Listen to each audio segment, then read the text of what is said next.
From 85 plus channels with local sports and news. YouTube TV. Try it free. Introducing Pepsi Mango.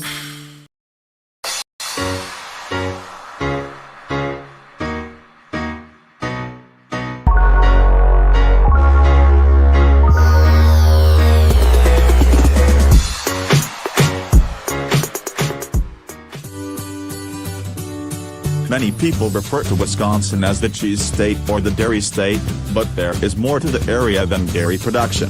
Wisconsin is home to many desirable travel locations from big cities to national parks, offering a range of sights and attractions for thrill seekers, nature lovers and families. Travelers can find amusement and relaxation year-round in Wisconsin, though tourists should be prepared for any type of weather if they want to have the best possible vacation. An overview of the best places to visit in Wisconsin.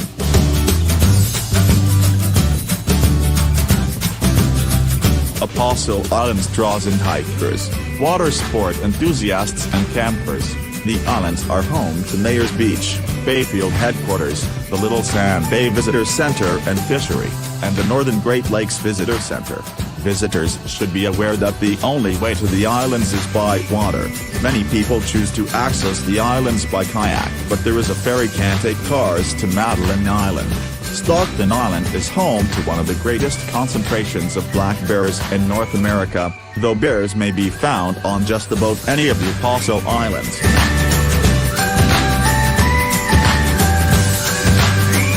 For a small-town experience that is rich with history, tourists should visit Bayfield. Home to only a few hundred people, Bayfield is the main gateway to the Apostle Islands National Lakeshore. Bed and breakfasts and specialty shops are plentiful in the town, located almost at the most northern section of the state, on the shores of Lake Superior. There are two museums, Bayfield Maritime Museum and Bayfield Heritage Museum, and a few art galleries, but the town's biggest attraction is the yearly Apple Fest in October. The Cave of the Mounds is a caver's delight located 20 minutes west of Madison. It is one of the most cherished caves in the Midwest, featuring guided tours year-round. People often refer to the Cave of the Mounds as the jewel box of the Midwest's caves. It is known for its many formations and sheer beauty. Visitors can also enjoy a lunch in the picnic area, go hiking, visit the butterfly gardens or check out the fossil dig.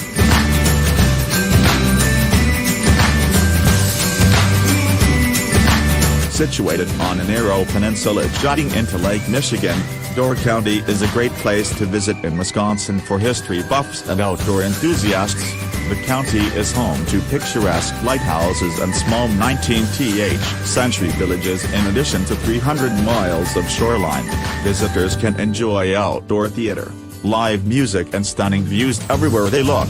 For travelers who want to get away from it all, remote islands are accessible by boat. People looking for glamour and luxury can enjoy fine dining and opulent resorts.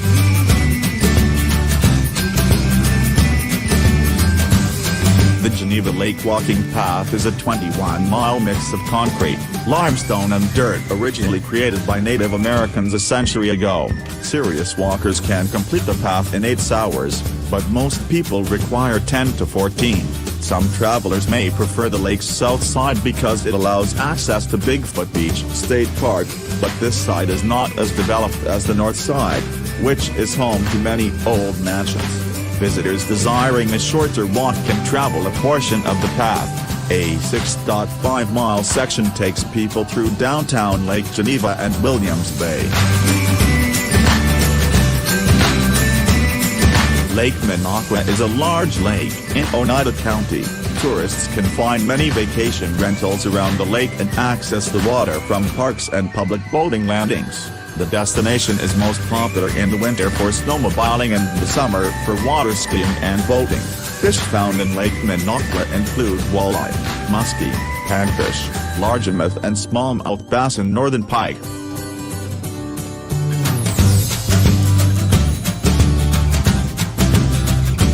Madison is the state capital of Wisconsin and home to around 500,000 people. The city is one of only 2 in North America that is located on an isthmus. The other is Seattle.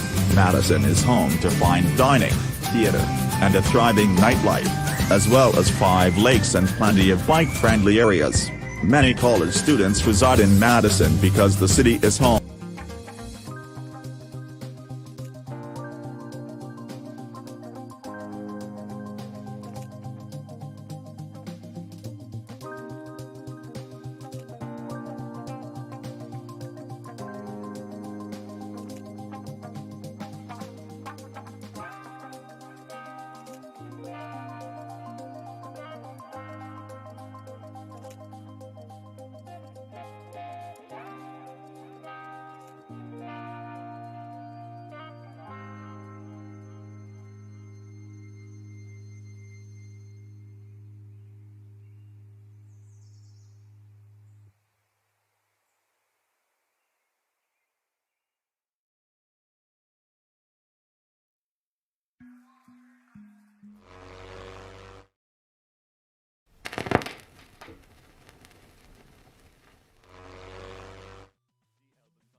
The album concept hour.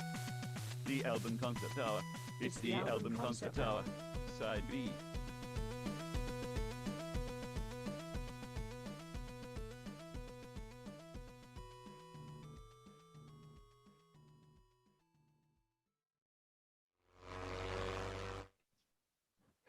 Welcome, everybody, to the Album Concept Hour podcast, Side B podcast. Side B. We are streaming to you live on YouTube. Finally, we have figured out how to get both our video and the songs in one source for you guys. So, yeah, hopefully this will make everything run a lot smoother than in the past. We've had a Discord stage, which it is actually at also. But we've done the Twitch thing, but we are trying it all on YouTube tonight. I am your host, Brad LeBaron, and we are out here talking about Bongzilla's Weedsconsin, and I have a few co-hosts who help me talk about that album. I have my co-host Nate over to the right there. You see him on in the chair. And we have Reese Galvin, who's going to be helping us talk about it too, who was actually the one that I think everyone. You were probably the first person that brought up Weedsconsin in the podcast. Oh yeah, because I've been very excited about it and listening to it since they dropped the first song. So yeah, it is. It's really, really good. I've been listening to it all day while working on random stuff. It's perfect for doing like any task, you know. But yeah, it's also fortunate that it's they named their album Weedsconsin because our normal shtick on the podcast is we are trying to complete Sufjan Stevens' 50 States project that he said he was going to do in 2003. So yeah, when Bongzilla named an album after our great state of Wisconsin, it was a no-brainer to make this one of the albums we covered. So yeah, really excited to talk about them. We're all from Madison, Wisconsin at some point or another. Reese is out in Denver right now, but he moved from Madison. So that is where Bongzilla is from. So yeah, we wanted to support one of the greats with this one. So we're really excited to talk about this, and yeah. Thank you for joining us on YouTube. The podcast would technically be live from Wisconsin, Madison, Wisconsin, because it's from my room. yeah, exactly. This is live from Wisconsin. Yeah. If you saw the poster I ripped off there, they did a set that's actually on their website if you want to see a full set live from Weedsconsin. So yeah, they're a lot of fun to watch in general. I've only actually gotten to see them live once because they were broken up for a very long time, and they did one reunion show that I got to see. But they're good live. We should say this is 16 years since their last full-length album. Correct. But they did reunite at some point, right? Between the now and then and now. Yeah, so then they've also, I mean, all of their members have been active in other projects, I believe. I know one guy in particular is in Dos Males, Okay. as well, which is with Nick, who you guys may know from running into it, one of the local bars before this whole Yeah. pandemic craziness.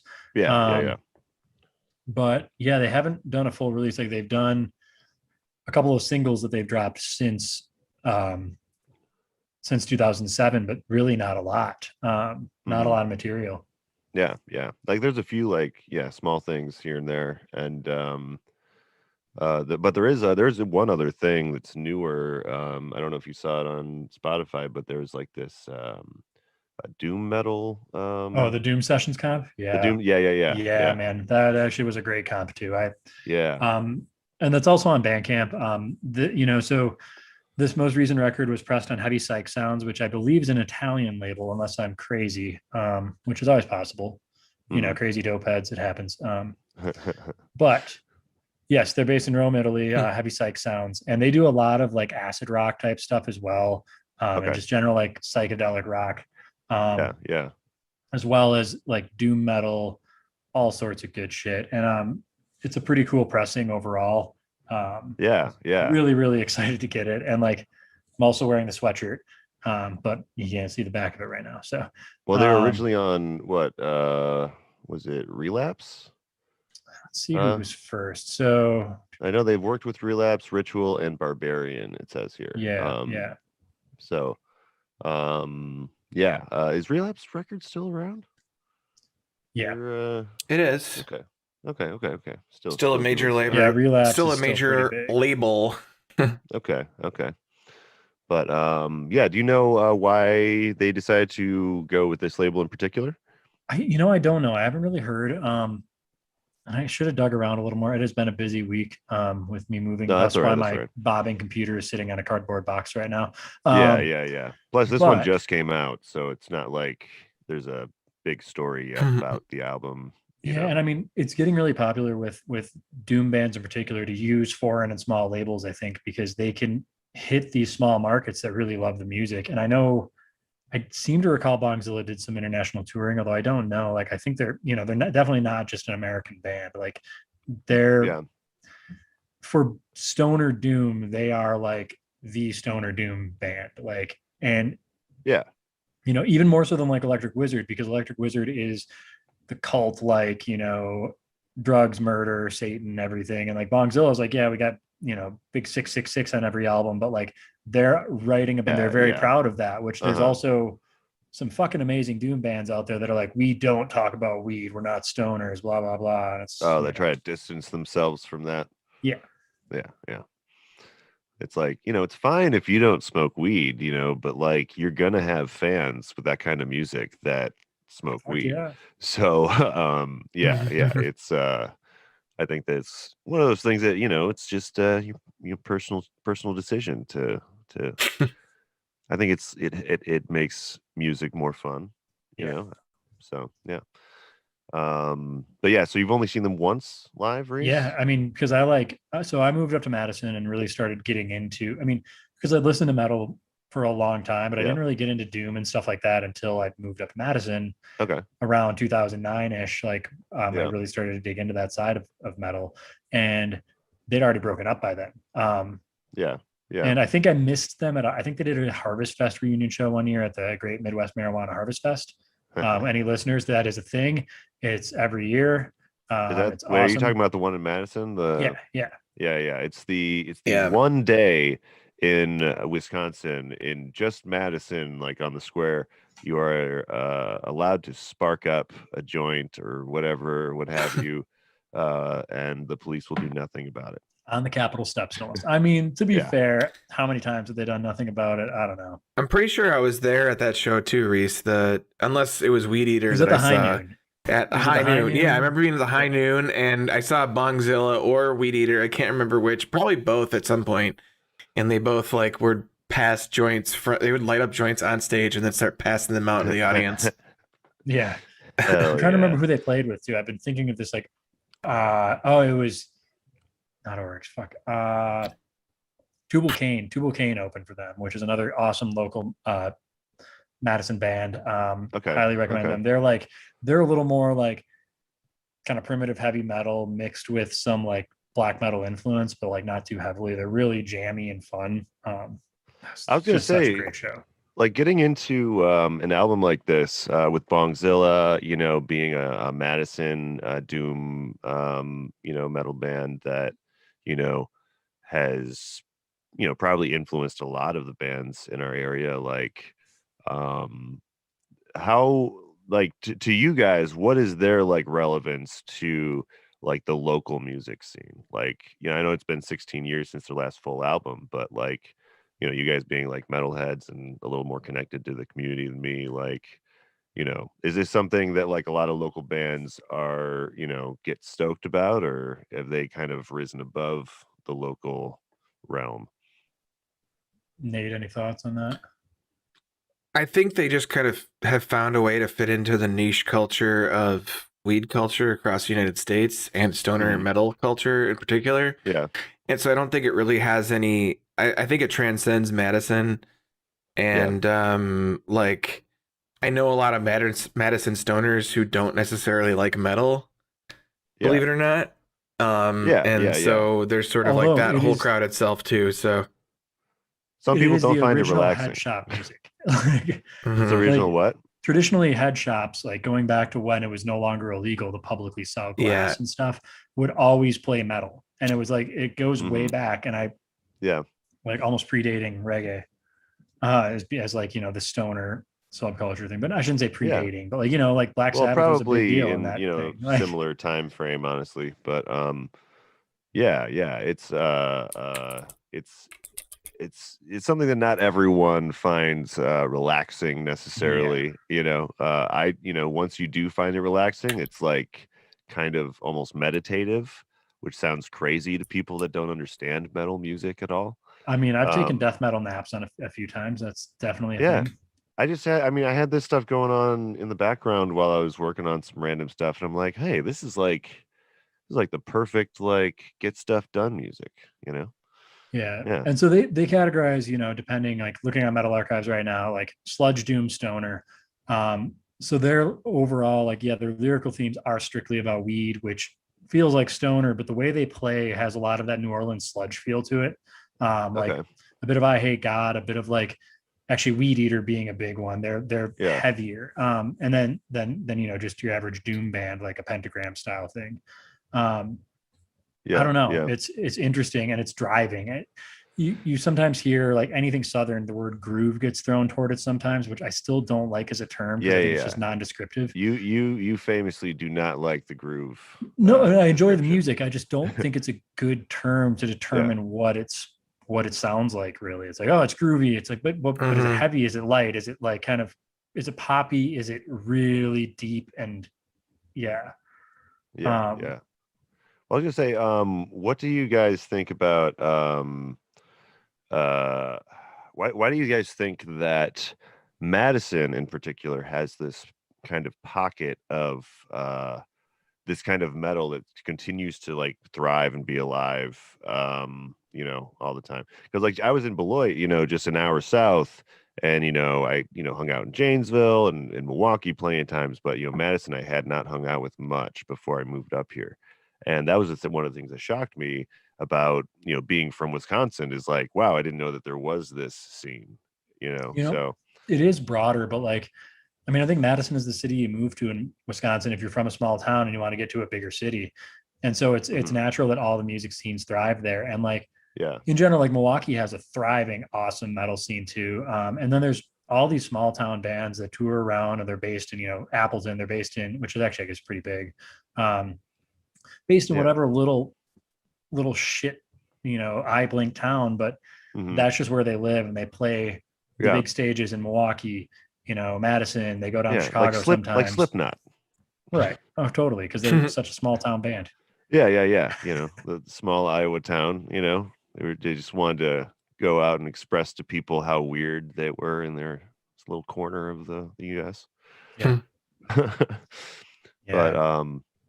yeah, I'm glad though that they this album is called Weedsconsin. You know, it's such a it's, you know, obviously like, you know, they always have fun with their titles for their albums anyway. Yeah, it's the like- follow up to Marijuanakin. Yes, Marijuanakin that's right. is a hell of A a title. Marijuanakin. Yes, Marijuana. yes. It's fun to say. It rolls off the tongue. Yeah, and like, you know, I think they get into it in maybe one of these songs, because there's a song titled hold on, let me pull it up here. Free the Weed. So I'm glad that they're coming back with this big album finally all this time later, because we in Wisconsin are in some weird backwards ass like place where, like, for some reason we've become like a I don't know, like a southern red state in a lot of the ways that we do things. And one of the ways is we've become very strict on weed for some reason, even though, you know, we've supposedly had some progressive history. So like it's it's one of those things that if you're from Wisconsin and you are in any way not a, you know, normal a normie that doesn't take a part in any of these things, Normal the a human. real bummer. So it's something that we still unfortunately need to fight for in Wisconsin and talk about, because we're still living in a weedless wasteland here. So Yeah. So Yeah. call your Prohibition state like politicians or fuck. whatever, And there is like picket 70 their houses. What? So Wisconsin has, I believe, when they poll it, when they do like polls of how much support there is for weed legalization in different states, Wisconsin polls really fucking high. Like even most of the Republicans are like, yeah, man, I went to college over there. I smoked a shitload of weed. It didn't hurt me. Like, you know, It's everyone agrees with it. Everyone does. Except the politicians that run everything. They're just holding it state. because they're like, yeah, we got this. We got one little thing we can hold over you still. Until wanna Philip let Morris go. USA can do it, it's not getting into Wisconsin, probably, basically. So, Yeah. you know, when it's got the PM USA stamp and it's going to give you cancer real hard, then they'll allow it, you know, with all the additives and stuff and corporatization. And then make it so only the rich can get part of that. So, Oh, yeah. You know, But- because the state does everything backwards, except for make beer. They make beer really well, you know? yeah. So when we talk about being from Bufu nowhere and shit places, like, we know what we're talking about. You know what I mean? Like we are from one of those shit places. So it comes from a place of love. But you guys want to get on to the first track of the album? We got I just wanted to make sure that that Reese could know that maybe he could post about this in Downward, maybe. Oh, yeah. Or I can do that. I don't know if in the Discord for that. Yes. It's a great Discord. But we can get to you tell everybody, Brad. I don't want to steal your thunder. We're gonna get to track 1 of this 6-track album, and we got a normal bite-sized song here. It's just 4.5 minutes. It's called Sunday Driver, and apparently that is a strain of weed. So, all right, Let's do it. let's do it. I clicked play and it's loading still. It's coming. It's coming. There it is. There we go. Yeah. There we So go. you should be hearing it with us. Yeah. Right now. And if you don't hear music, that's a bad thing. Yeah. We are If you don't hear music. critical and reviewing this music. Yes. If we go silent, then there's no music. You know, it's just awkward. I might need to turn the music down a little bit. That's fine.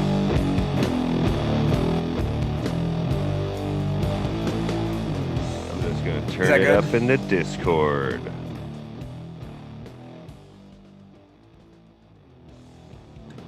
Remember, Reese, All right, if you want, I'm you can adjusting you it can- for you can the- turn it up in the Discord. I can what? Turn it up in the Discord if you need yeah. to. Yeah, no, it's good. I was just posting in Downward about this. And Downward, for any listeners out there, is a great it's a great Discord community that I got into a while ago that I really love. And yeah, they're open as long as you're not a fucking Nazi and you like metal and punk and hardcore. Yeah. No, so the lyrics to this, since we don't have them in front of us. Have you heard? Everyone is talking about that herb, Sunday driver, the weed you need. And that's it. Nice. Yeah.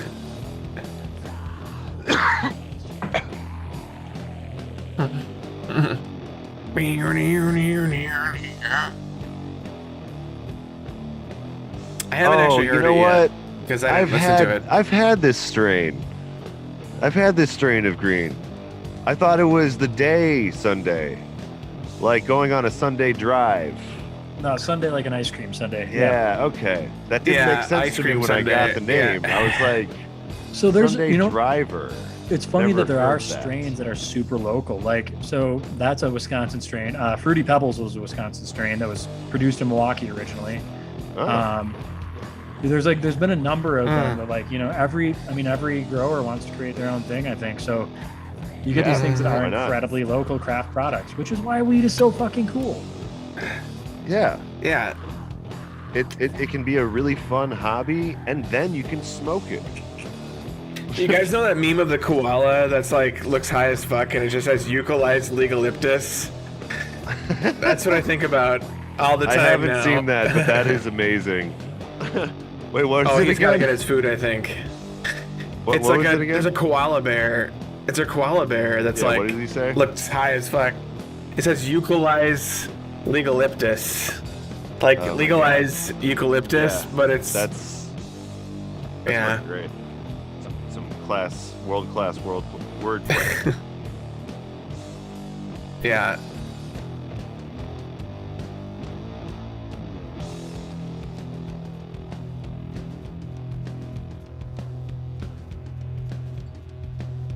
Yeah, this song is I haven't listened to this yet and I do like this. Yeah, this is classic Bongzilla jam right here to me. Like, this is their sound to a T. But real groovy too, like really. So this is like sleep a little bit. I mean, Yeah. obviously it's their own thing, but I was definitely getting sleep vibes. And it's a little faster. It's a little more rock than sleep. Like, I don't know. yeah, it's a little Is there bit a- more jammy. Dragonaut era sleep for sure. Like that, like, Sleep Falling Mountain kind of stuff. Yeah. Like, they definitely, I think, influence-wise, that I assume that impacted them pretty heavy. They've Their been around a long YouTube time. sounds great. They're all active in other bands. That's too. awesome. I don't know if you guys know that, but they're They're what? most of them are active in other bands as well. It's not just Bongzilla. Okay, that makes So, sense. As far as like fitting into the Madison music scene, like, I mean, that is the thing, is they're still part of it. Yeah. I just restarted, so that's the end. Yeah. So let's Cool. see. I don't know cool. any of their damn real names. Let's see. Hold on, I got it. So up Michael, right here. aka Magma. He's also in the Garza. Mike, Used to be you in mean Brainerd, Brass Mule Tacks, and Boy? Pachinko. Mike Muleboy McKellar? No. Okay, well, Wikipedia is wrong then. There's two mics.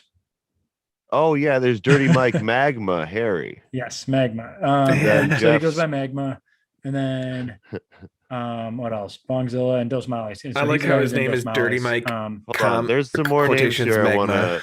There's some other names I want to go over. There's Jeff Spanky Schultz. Yep.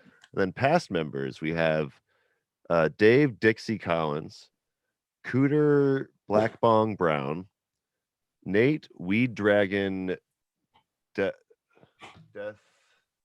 Deathifson, I think, and then Nate Bush. And then Nate Bush. And so it's funny No 'cause special name. I don't know any of these guys particularly. Like, I've met them all at some point, I think, at shows or at the Wisco drinking, but it's always been this very vague and passive thing. Like, I don't know them. I don't know who the fuck they are, but I know I've probably run into them. Yeah. I mean, they're not like, I think I love them because, like, they don't seem to give a shit about like any kind of band status, even though they're one of the few Madison bands that is like touring internationally whenever the fuck they want to, at least. Like they haven't been, but they Yeah. can. Yeah, They're that's true. they're fucking producing on an Italian label. I don't know, it's badass. Well, because I I think always that they're wonder super chill. that's something I always wonder about the Madison music scene is because like there is so much music, so many musicians, so many bands like weaving in and out of each other, but none of them seem to get national or international success. I mean, it It's does like, happen, but like it's all relative to their scene because like yeah, so like Pyroclast, one of the like fucking crusty punk bands that was there, like yeah, they they did a big European tour and it was popular, but it wasn't it wasn't necessarily a big venue, but they're able to tour Europe and like book shows because that scene is fairly international. So is the metal scene and especially the doom scene, I think. yeah, Like yeah, doom is big as fuck in Japan. Like, yeah. yeah. Mhm. Oh, in Japan? Yeah, there's a solid Japanese doom scene. Church of Misery is like the big Huh. Japanese doom band that comes to mind, and Boris, I guess Okay. too. Like I've heard like a decent amount of like just straight up like metal, like nondescript kind of Yeah, 2000s maybe metal. But yeah. yeah, I didn't know that they were doing doom now. I mean, over it's been a there. thing. Church of Misery goes way back too, and Okay. that the funny thing is they're one of them that is like they're like death to stoner metal. Oh Um, yeah, yeah. like that's literally on one of their t-shirts. I think was death to stoner metal. Like Well, what is the play weed culture true like heavy in metal. Japan though? Apparently non-existent, pretty much, because I would. um, It's not in it's not There- in most of the there culture is we no weed. consume. So Yeah. mostly in Japan, you can't smoke marijuana. I watched this streamer on Twitch, Cash Meow. He's really good friends with Andy Milanakis, who's helped him start like an IRL stream of like walking around Japan. And one of the things Oh, I've learned cool. from that stream is that in Japan, it is pretty much virtually outlawed, to the point where you'd have to like buy it from the Yakuza, and you'd have to probably put in a special request. And there are people who there is an underground of weed smokers, but they have to go through a great deal more than we I do remember in the United hearing States to get it Wow. illegally. so it's Wow. one of the most high population density countries in the world, and I think that has an impact because I mean the same thing when you get into like Germany and places that are pretty high density in German cities, it's all hash being sold. There's never flour for sure. Is it because And it it's stinks? yes, it's literally because it's big and it stinks. Like Yeah. Mhm. a large quantity of weed, a relatively large quantity, takes up so much more space than an equivalent harder drug, for example. That is the hardest part about the habit of being a stoner is Yeah. that It stinks. it stinks. And there's like, the only way around it is to like vaporize it or something. That's why So- people do dab stuff, is they don't stink. And I do remember hearing that there is like a part of like Japanese rock culture involves like oftentimes supposedly taking mushrooms. So mushroom tripping even at low levels is really big because also it's easy to conceal. It can be grown in a closet, etc. Without smell, without anything else. And then also I do believe that I know in some Asian cultures there is like a tradition of taking mushrooms medicinally, so it's probably overall less frowned upon, but also just easier because it's small, it's compact, everything else, it doesn't stink. Yeah. I remember hearing, I guess I read something that punk culture in Japan is pretty heavily into mushrooms supposedly, and this is all hearsay. Never been, unfortunately. So yeah, I mean it's pretty far away. You gotta but gotta for get the a record, long plane ride. supposedly if you're a record collector, going to Japan is super badass because the Japanese like collectability thing super extends to music. So like apparently if you go to their record shops, especially the like underground ones, you can find everything. Like, Man, yeah. I would love to go and like find a used copy of the Alacrity Japanese release. That'd be funny. You should. Because like That would be funny. Yeah. that was where that's where we had the biggest release for our album because like the fucking dude flubbed the deal in America, so like that was really the only big release that happened, and we never got to talk to any of the fans that might have came from that. So yeah, it's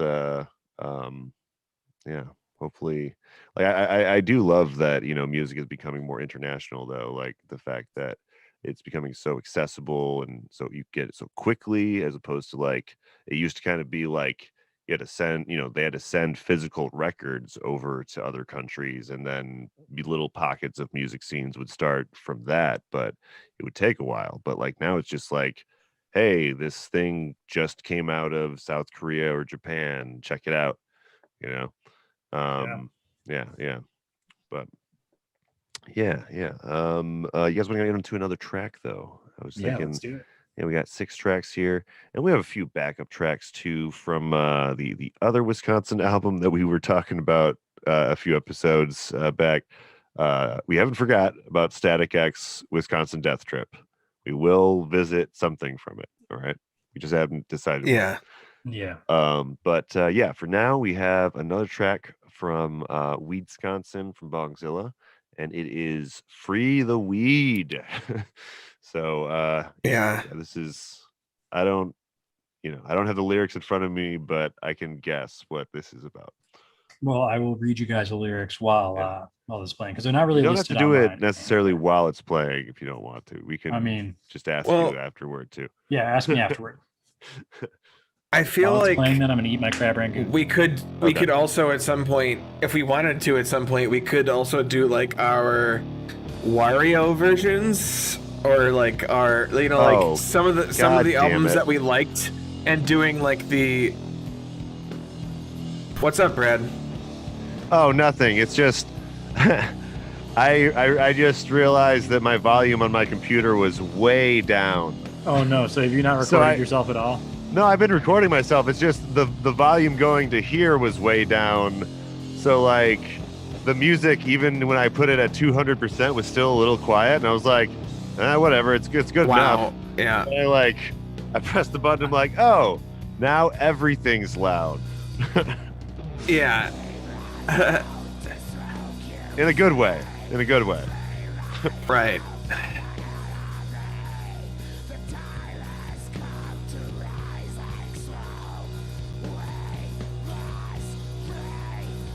Hell, I like this one a lot already. I'll be right back. All right. Yep.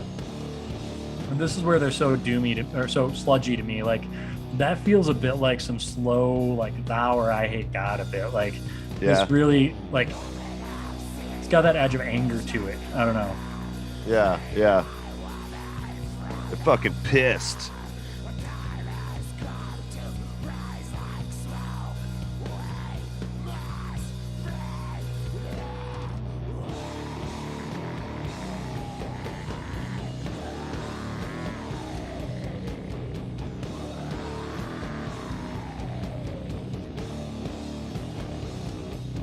I'm hoping they're going to put together a big ass tour after this. Like, I don't know. I want to see him. Whether it's out here or in Wisconsin, I want to fucking see him soon. That would be really cool. So listeners, get your fucking vaccine so we can have public shows all over the country again. Dude, goddamn. I'm getting my second one tomorrow. Nice. So stoked.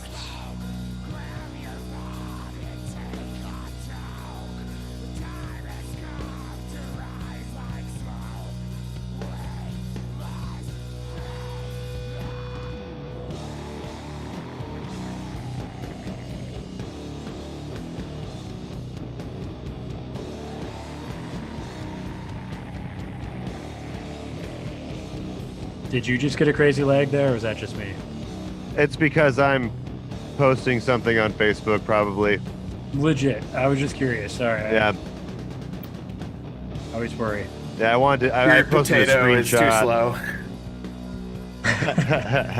It is really just like one of those potatoes that lights things up when you plug things into it, you know? That's Yeah. That'd be great. Oh, that's his computer. I mean, yeah, that should be a machine like that. You have like it's in a movie or something. A computer only powered by potatoes. You could, I mean, in theory, you could do it according to your like 4th grade science teacher. Yeah, I know. It was like, just explain how that would work exactly.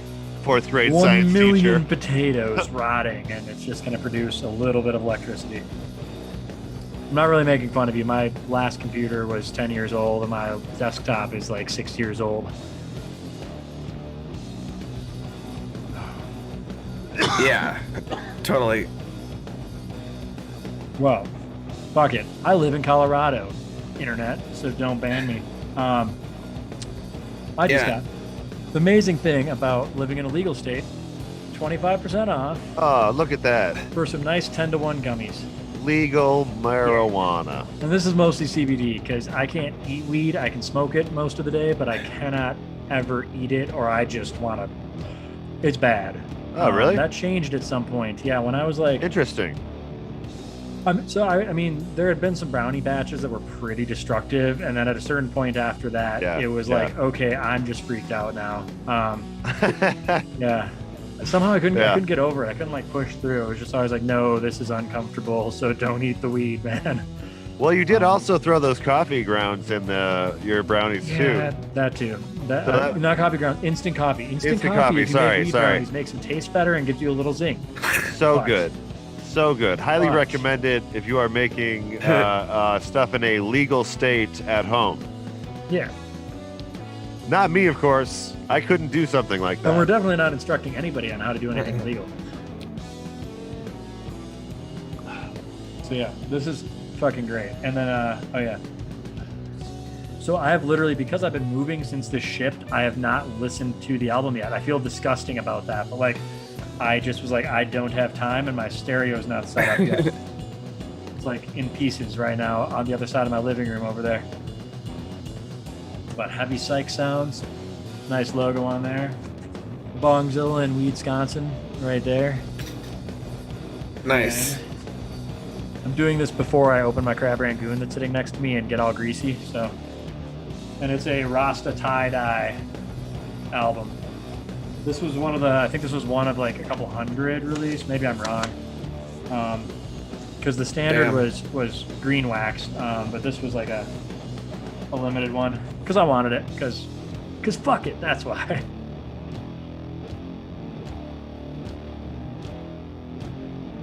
Then, hold on. Stripping. Gotta show off the hoodie, but I probably won't put my back to the camera, so. Oh, did that just fade out like that? Yeah. Wow. It might be different such on the a- record itself. Oh, is that? Well, no, that's not the end. That can't be the end of side A, could it? Hang on. Let me No, see I how mean the it side wasn't. It break wasn't down. like it was like it was a weird fade out. It was just. It No, was it's like 4 songs on side A and then 2 on Okay. side B. yeah, because like that was like it wasn't the kind of fade out that I'm used to though. It was like I don't know. It It's was kind of a like- song transition when you listen straight through. I mean, it's like Oh, okay. Yeah, It's more I of think it's like probably just gonna jump right into the next one. Yeah. Okay. I think we heard the first 2 notes of the next one actually, come to think of it. So I pay attention to some weird elements of things now because I've been doing this for a bit. yeah. It gets confusing. So far, especially Yeah. compared to some of our other state albums, very different transitions than, I mean, what was the thing on oh god, not Kansas. It was the one that reminds me of Kansas all the fucking time. Boston. Boston. He had pretty much the same ending to every fucking song. You know. Oh yeah. That was the one thing that like I think near the end of the album we started to get used to. Yeah. But yeah, no, there was we did a Freddie King one that was like an old blues guitarist that a bunch of white artists were inspired by and got a lot of money for copying. But yeah, he was every track of that album just like it has somewhat of a fade out and then it abruptly ends. Yeah. And like it's just the weirdest thing, but it must have just been like an early recording technique and not knowing how to properly record electric guitar or like recording it live and the trouble with that. But It's also just about, did you produce it to be listened to, or did you produce exactly what you play live, or did you produce, yeah, what do I want to say? Like, are you working on the transition, or do you be like, this is our song, this is how we play the fucking song, we're not going to change it Yeah. for the album version because we play it like this live? Like that does happen too. well, Like yeah, you- that's one thing I learned from Sleep when we covered that on side A is that that is really forefront in the metal community. I think is that They want to maintain their artistic integrity, whether or not that means that they will lose money on Yes. that. Speaking of which Cool. one did you review on that side? Was it Dope Smoker or was it Jerusalem? Shit. Which one's the one that's broken up? Jerusalem. We did the one that's broken up because we can only do 15 seconds per song. So like we had to do Jerusalem. I mean, 'Cause we could otherwise we'd still- have one 15-second track. Yeah, like, no, totally. I mean, we could also argue, but we joke about it in the podcast. in this case that we could do Dope Smoker because it talks about the location of Jerusalem on this side. I think we probably should at some point. Okay. Yeah, I mean, since we're doing it this way, I mean, I guess It also talks about the rift-filled land and etc. Oh yeah. Such classic. And I was getting some sleep vibes on this album too. I mean, I Yeah, know definitely. they're both, doom bands, doom stoner bands or whatever, but like, yeah, in a very good way, they're like reminding me of sleep. Yeah. I mean, and they both fill that niche so well. And like to me, they're like the two. If you're talking about doom or doom sludge cross that is like talking about weed, they're two of my three favorites, and the other's fucking Weed Eater, and they're all really good. Bong Ripper gets like a solid fourth in that list, but Bong Ripper. Okay. Bong Ripper is also Did really they like good. all name themselves at the same time, like Bongzilla? I'd have to look that up because they're all relatively similar start times. Like, Weed Eater's been around a fucking long time. Like they're, so is Bongzilla. So has Bongzilla started in 95. Like, they're an older band. It's not like they're new and they're like, oh, we're just gonna like rip. They've been accused very falsely, I think, of like ripping off Sleep's vibe, sound, and everything else. It's like, no, they've been playing just about as fucking long as Sleep when you get down to it. I'm just looking up right now what year Sleep formed because I want to say it was the same time. I mean, I think that's probably just, ignorance of the genre. Like Sleep is, I don't know the genre as well as you do. So Sleep is like my go-to. 1990, so there was a 5-year period there. Yeah. Mm-hmm. I mean, like Sleep definitely influenced. I mean, I think Sleep definitely is part of the conversation, but I mean, like, I think that they do their own thing and do it their own way. But yeah, I think that it's just kind of a hard genre to nail down like that. It's more about the vibe and the jam and stuff, like, I don't know. Mm-hmm. But yeah, you guys want to get on to track 3? We got a really long track ahead of us, I believe. Yeah. Space Rock. Go with Space Rock. Space Rock. So, I mean, are you guys familiar with Space Rocks? Like the candy? No. Or that's crack rocks? It's a marijuana product that is frequently produced in all legal states and sometimes occasionally produced elsewhere. It would be made by taking a nugget of weed, dipping it in fucking like live resin, rolling it in keef or in hash, then sometimes repeating that process several times over. There's another word for that too, right? Yeah, and I'm blanking on what the fuck it's called. They call them space rocks a lot out here. Yeah. I think Moon Rocks is what I was. Moon Rocks, that too, yeah. I think Moon Rocks is what I got in like California. I don't think I've ever encountered that all my time. Oh man, it's good. There was this one time there was a bowl sitting around my house, and somebody hit it, not realizing that it wasn't just weed; it was that in there. And then they're like, "Oh my god, what did I smoke? I'm stoned." It's like, yeah, that's what you just did. Should have asked.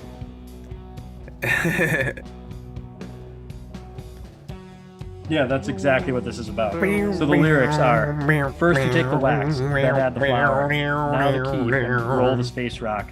Then you put the rock in the bong, light it up, and see what we've known all along. Yes.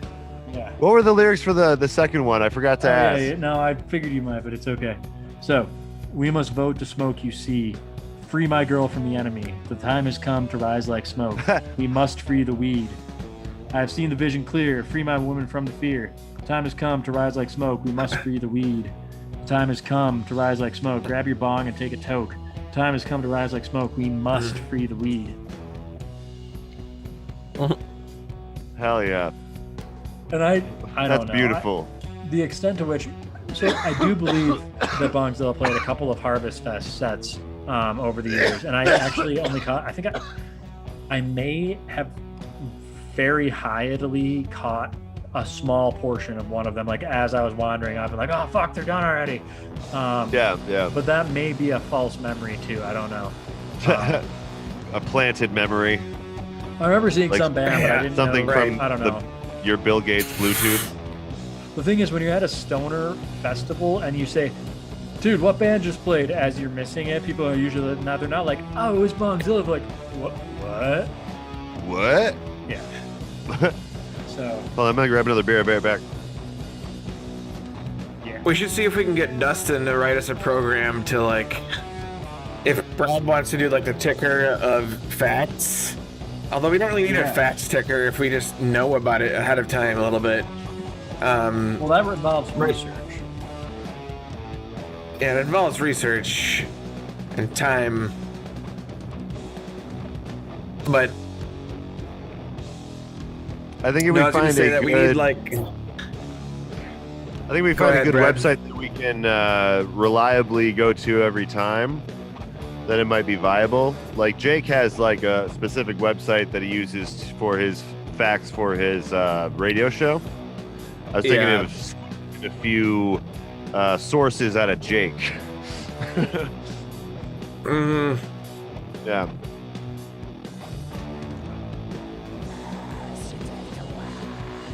But yeah, it's probably like the normal amount of research I do. It's just I would need to put it on a specific sheet, you know? Yeah.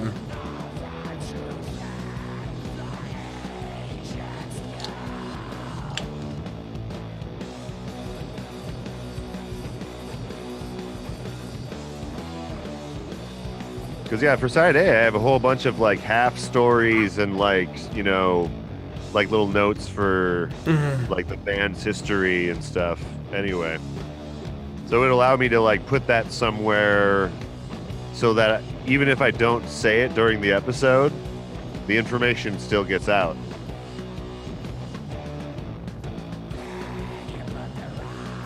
By the way, this song is banging. I know we're talking about business for a second here, guys, but this song is... Yeah. Yeah. It is. Yeah. I'm just changing the image of this thing here.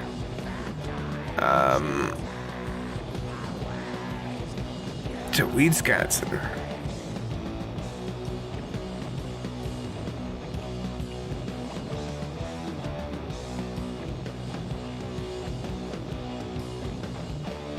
There we go.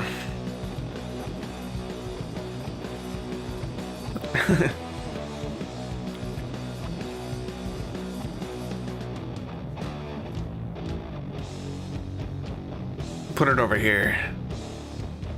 And one thing I always say There to we go. people that like are skeptical about this kind of music is that you kind of have to see it live at least once or twice to really like fully understand. You know? Because when you feel this hitting you from like the speakers, it's different, you know? It's like I don't know. It's like a primal experience, you know? Yeah.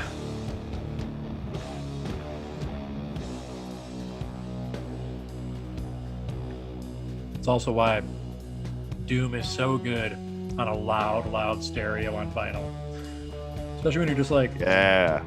maybe doing chores, smoking a bong, and just blasting Doom as loud as it goes. It's a good feeling. Get that like that reverberation in your chest where it's like, oh, it's loud and that's good. Well, there's so much bass, you know? Yeah. Like, it's very bass heavy rock form, you know? Yes. Oh yeah. I think you can happily blame Geezer Butler for that too in a lot of ways. I mean, not that he was the only progenitor, but like that goes way back in Doom to like Black Sabbath, which was proto Doom almost. I would not. They happily qualify as Doom, but they are a heavy metal or hard rock band. Yeah. Stylistically, yes, it's Doom, but it's because everybody copied them. Like they didn't say they were playing Doom metal. Yeah. But yeah, that heavy, groovy, jazzy bass line all the time through their stuff is so iconic to me Yeah. for all the right reasons. Is this and this is a 3-piece most of the time, right? Yeah. Tight. Yeah. I always like small bands too. There's nothing wrong with a big band, but I love like when it's like a couple of people really grooving. 3 is my favorite amount of people, personally. I think there's like enough to form like a team, but not enough to take sides. Yeah. And that's from your side as well, having been in bands. I've never been in a band because I don't really play an instrument. So there's just every extra person you add to it, there's just a new dynamic, Yeah. Unless everyone can all be professional about it, but sometimes musicians are not the most professional people.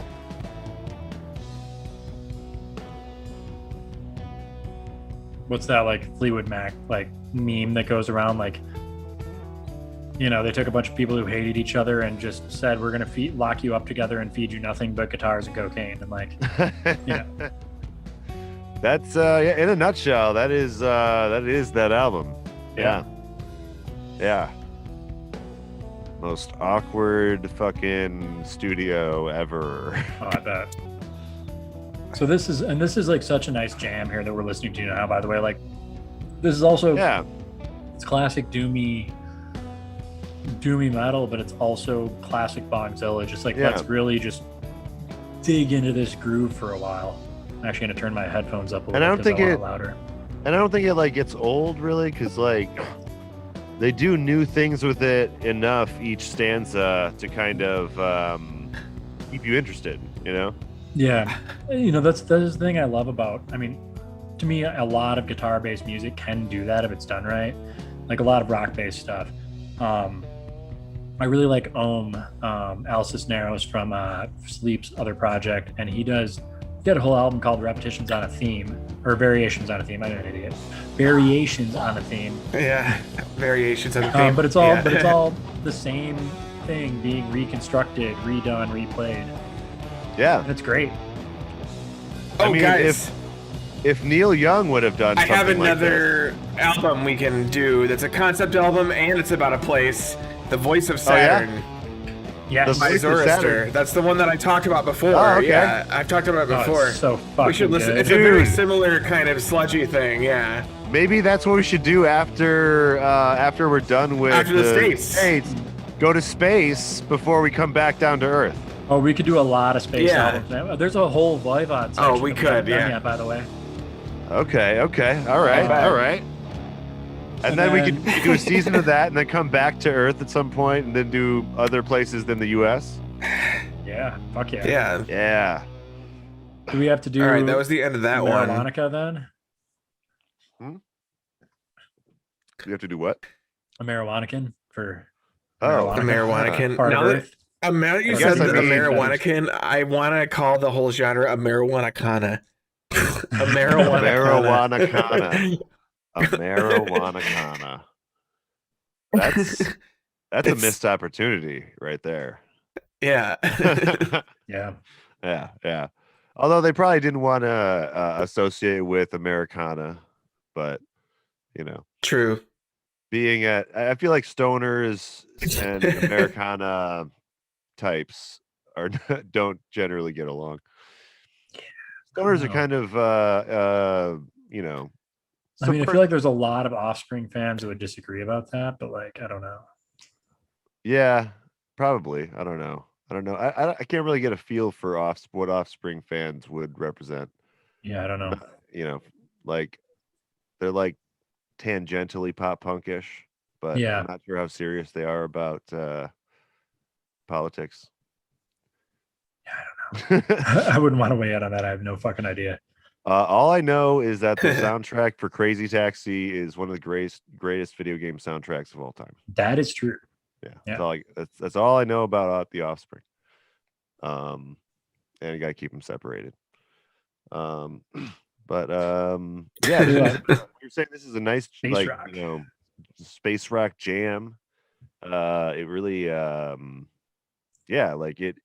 We were saying it doesn't get old in the way that say a Neil Young extended jam might get, because they're they're doing different things every stanza or two. They're what I imagine is they're looking at each other in the studio and be like, all right, you want to do one of these?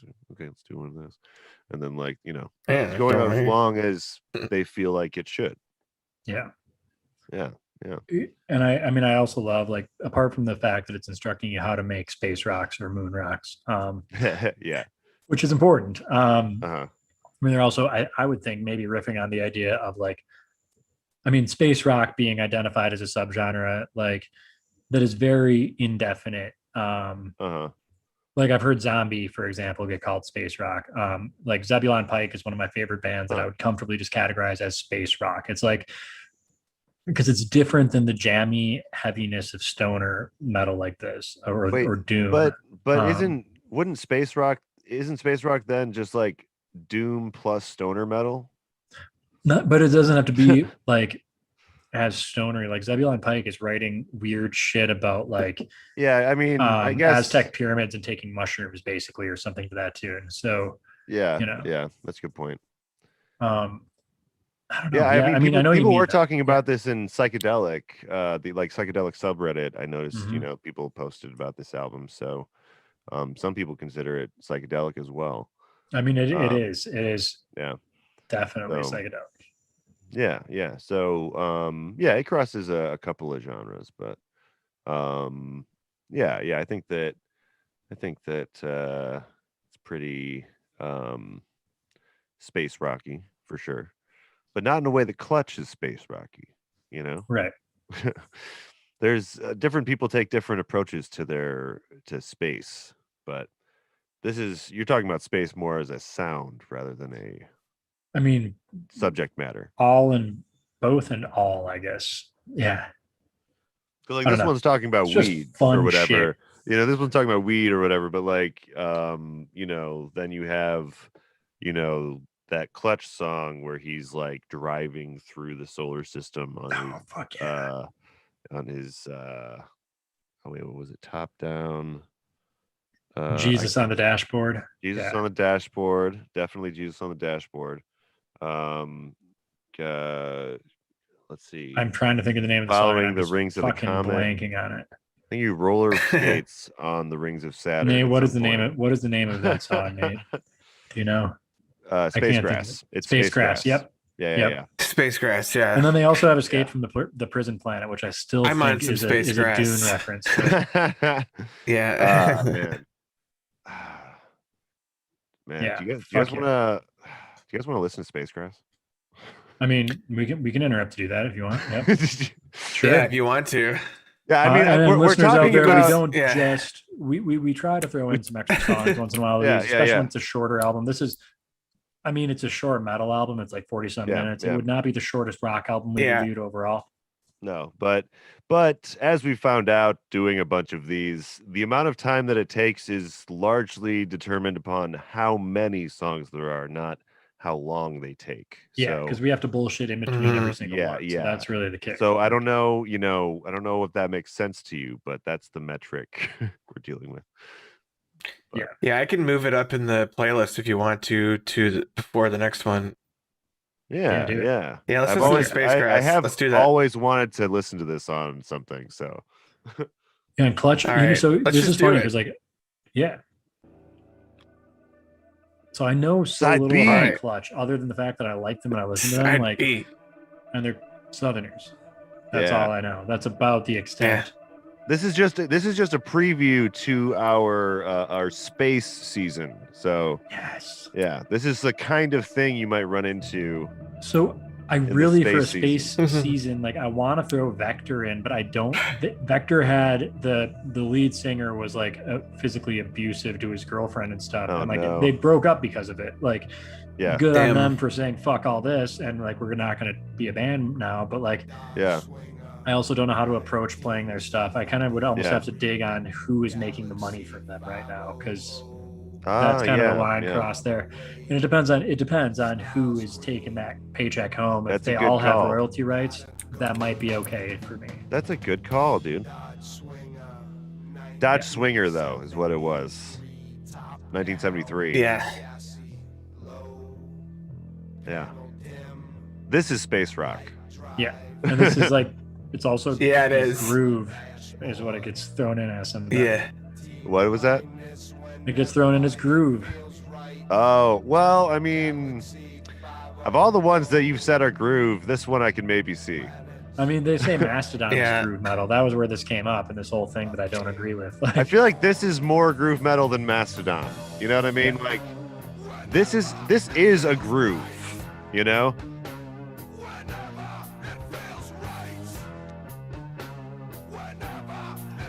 It feels right.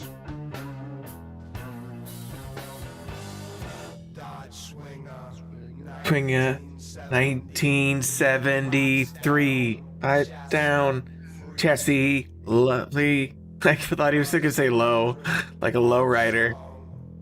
I think he says that in one of the verses on that part. Yeah. Yeah. Don't worry, it's coming.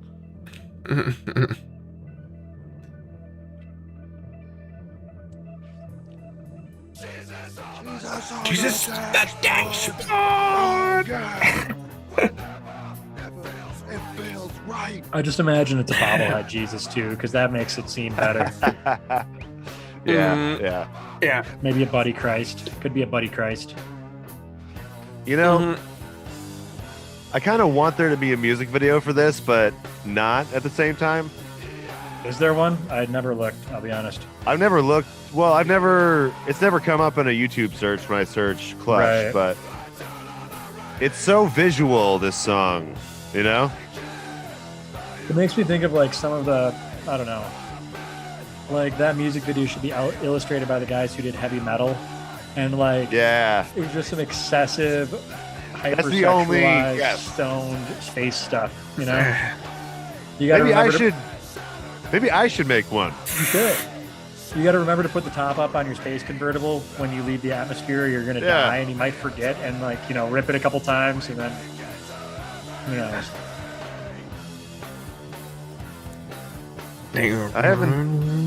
I've been thinking of trying to find a new music video to make.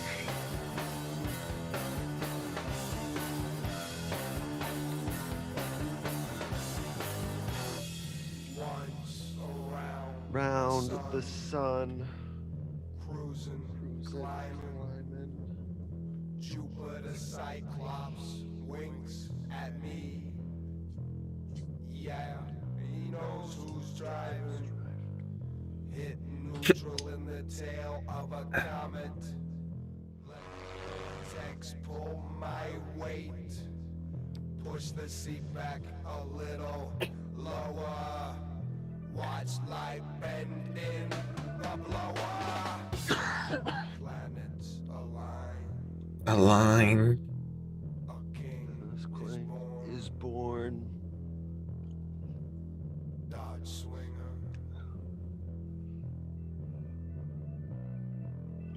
Oh man. I put our playlist up there so we can actually see it.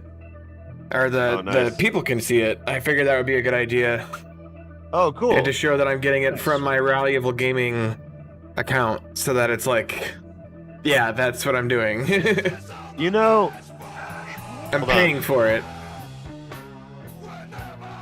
this is how Spotify's doing it now. Actually, now that I'm thinking about it, because you use Spotify's license to use the music and insert it into podcasts. Nice.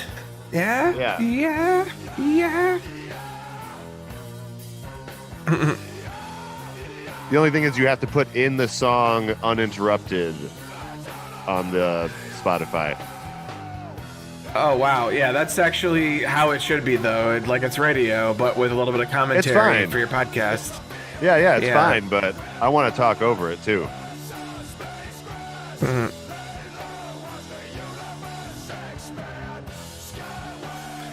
All right, I think this is a good format from now on, and that way we can see the video if we want to. Oh, yeah. I can switch to it. Yeah. I didn't realize you meant within the video. I was like looking around the outside. Yeah. I was like, oh, where is it? Yeah. Sorry, yeah. I may have found some space grass earlier. No, never. We Yeah. don't do that on this podcast ever. By the way, since I got home, suddenly my neck doesn't hurt anymore, and it was like really fucked up all day. But Yeah, for some no, I reason, it's know. gotten really Oh, better shit. in the last hour. Something about that space grass. Well, that was space grass. That yeah, is clutch. space grass. Yeah, I mean, I've repped like Clutch on like the Side A podcast a bunch, so like And on here, yeah. and it's that album in particular, one of my favorite albums, just start to finish. It's just a fun. Well, okay, the Space Grass collection is actually how I prefer it, but that's Fuck yeah. it's not at the order that it's in the album. hmm So good though. Anyway, Yeah. but that's an example of maybe some space rock, a form of space rock. And like, I mean, again, if you categorize that as Yeah. doom or just hard rock, it all fits. Like, how the fuck do you categorize music? I get frustrated with this all the time. And this is me like not looking for an answer because there isn't Uh-huh. one. Yeah, But- yeah. Yeah, It's a spectrum, I know. Yeah. There's no easy answers when it comes to art. But You know, but if I had a Clutch album, how do I categorize that when I organize my record collection by genre? Oh, This is where it gets hard. This Yeah. is where things get really intense that's a and frustrating. good point, Reese. I didn't think about it that way. I've thought Um, about going just for my record organization, fuck genre, and I about do like the. Alphabetical. I mean, alphabetical is always fine, but it's kind of boring. What about Dewey Decimal System? How about that? No, You got more. No, You got I more. don't- You have variety of ideas and genres. I used to know Dewey Decimal, and I don't want to relearn it. It just doesn't seem worth the effort, especially for a record collection, unless it gets really Yeah. big. If it gets to be a big enough record collection, possibly. Yeah. I mean, I like the high fidelity idea that your record collection is secret and the organization is based upon when you purchase the album and why. So it's chronological purchase. Oh. Yeah, and that's I mean, I don't even know if I could tell you because I have thrift store buys that I'm like, wait, I bought like 6 that time. Which 6 were they? But I could probably put it together if I really tried. Like, I mean, yeah. I mean, that's how you kind of consume music, though. Like you don't. The album that you heard like 10 years ago. By this point, you've heard it like 20, 30 times. The one Yeah. you're probably not playing it as much. The new stuff, places the old, as it should. But yeah, you guys want to get on to one more track and then maybe take a break, first yeah. break. Yeah. Well, this next track, I mean, I'll be up front. This next track is 35 seconds. So I don't know, we'll see what it adds to the conversation when we hear it. But here is the song, "The Weed Eater."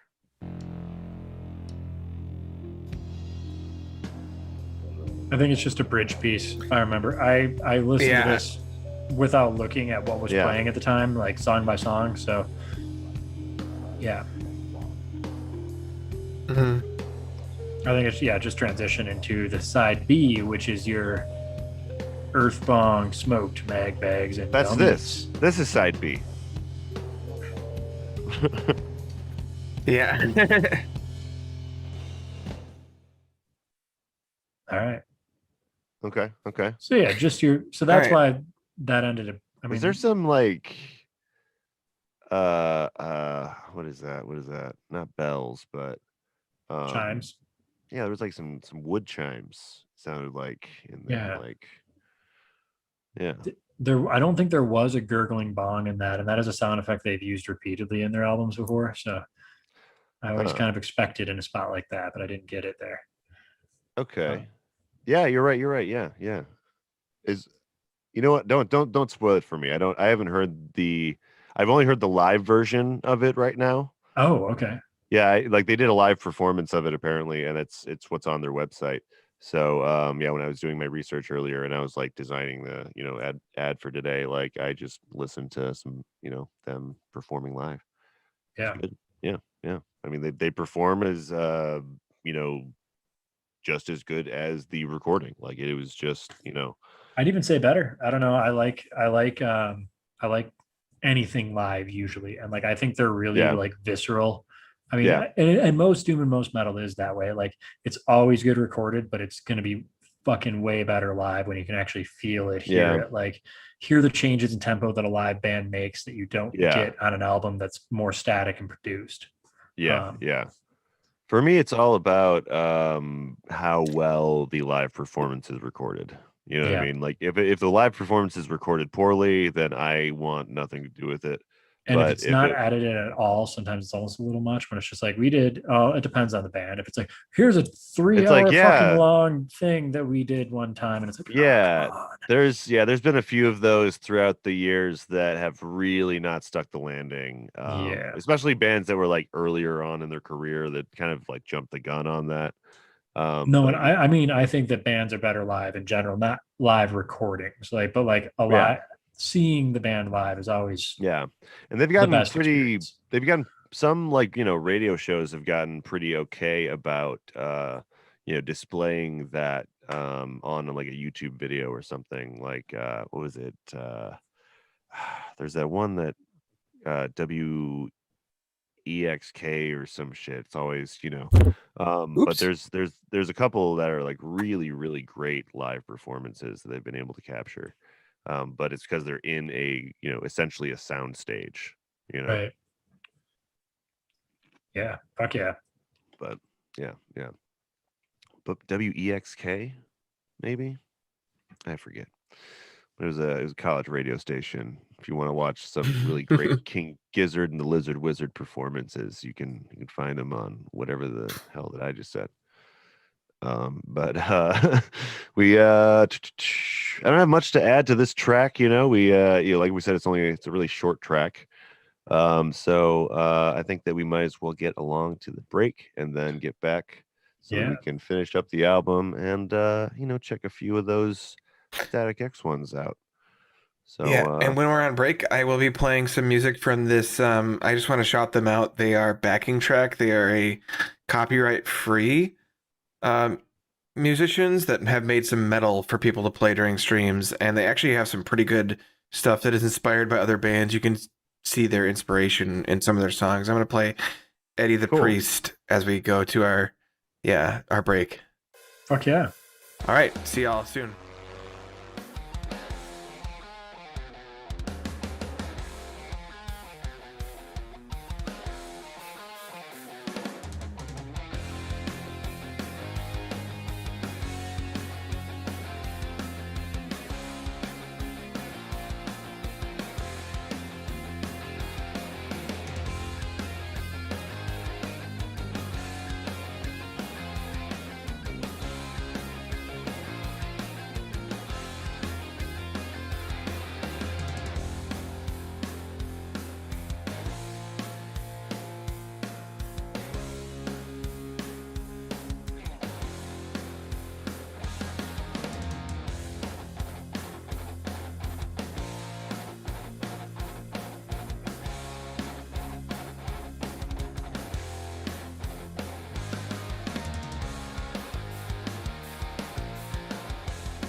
Okay. All right.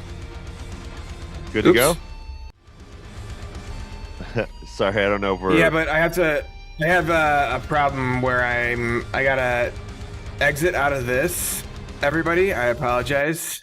Everyone just enjoy the music. We're gonna, All right, it The bongers we finally assume you worked are out. taking.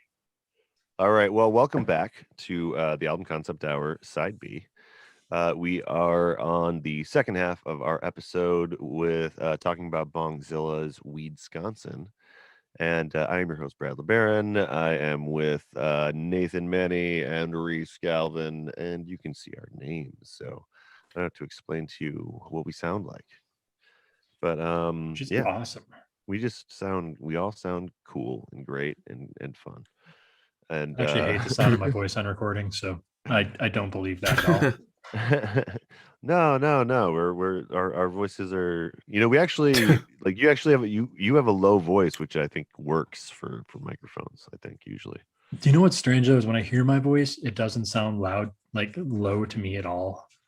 Yeah, no, and that's the weird thing. Like if you're out there and you've never heard yourself your voice recorded, try it out once. You'll really surprise yourself. You don't sound like you think you sound. But This is also why if you overthink things, you might record your voicemail message like 15 fucking times.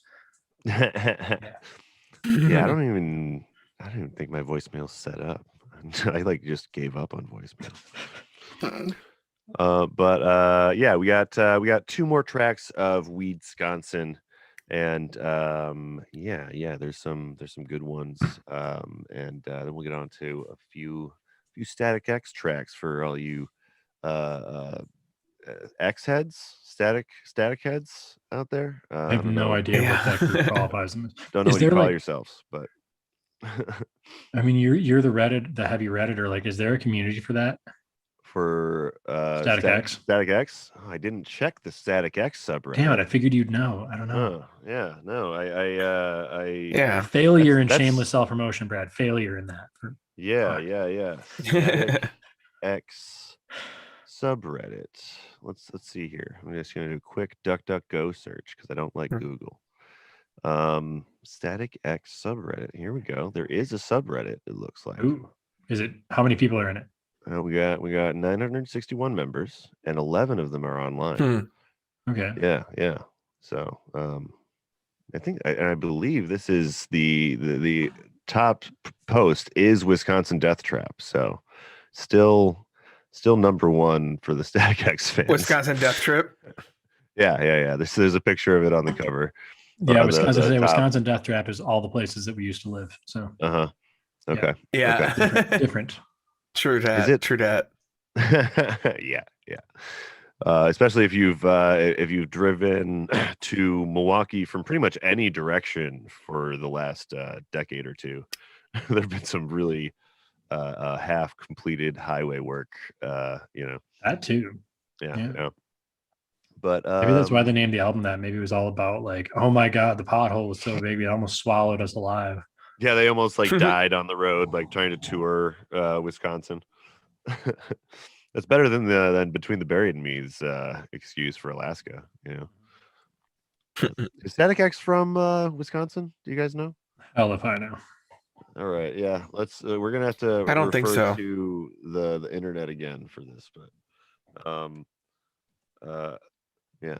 Static X. The internet is telling me they are from Los Angeles. So, I don't know what the gripe Wisconsin is. Death Trip is actually named after Wisconsin Death Trip is actually named after a novel of the same name from the 70s, or like I think a journalist actually put together some stuff.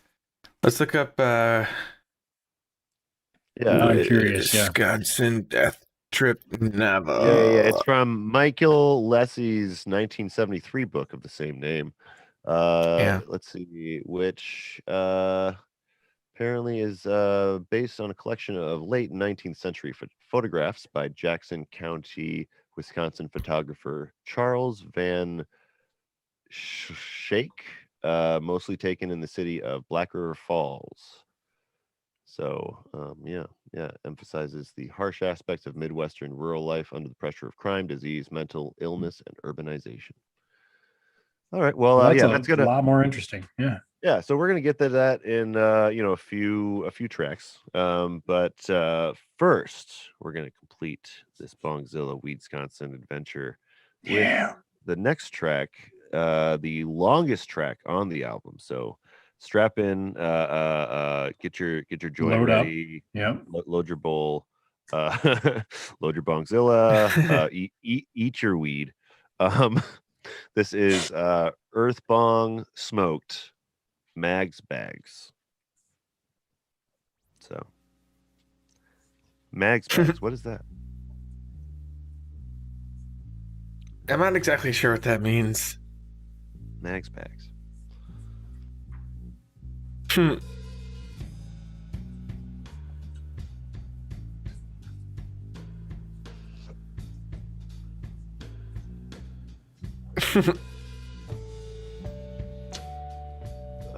looks like ammo bags, I think.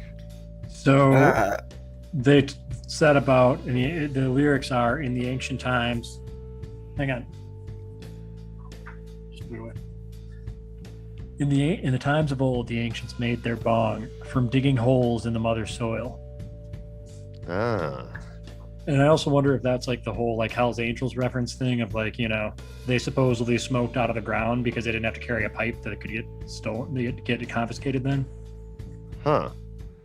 Well, it's also, I mean, it could be their like literally like the pottery from back then. Yeah.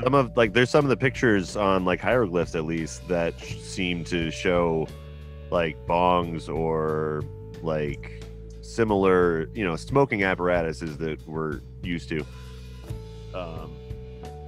But yeah. I do think early on with weed it was more edible. It was used in more edible ways and more rarely used to smoke. Because weed got stronger as time went on too, because people started to. There was a good piece, I think NPR recently, about that, about a chef in Thailand who is publicly using marijuana leaf as a spice again for the first time in a long time, because it had always been a thing, but it was always hush hush but it was like, no, this probably isn't even psychoactive, or if it is, barely, because it's so low just for leaf. Yeah. Because it has a flavor. Yeah.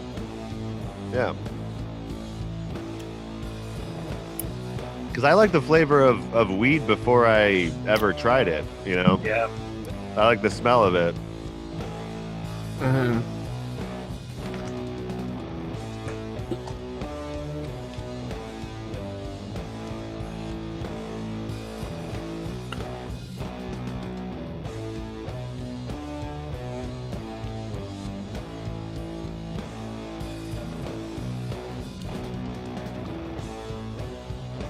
And users and listeners, if you are wondering why people keep disappearing from the screen, it definitely has nothing to do with the theme of this album, I can assure you.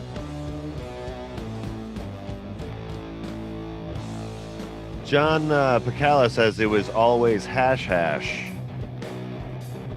So I wonder if that's a different thing than just hash singular. It's like hash squared.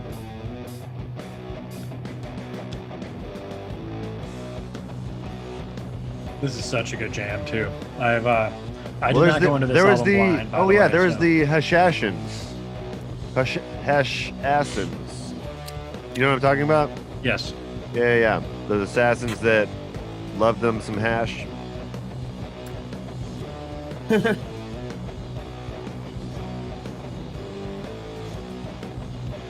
There probably was subcultures of that throughout time that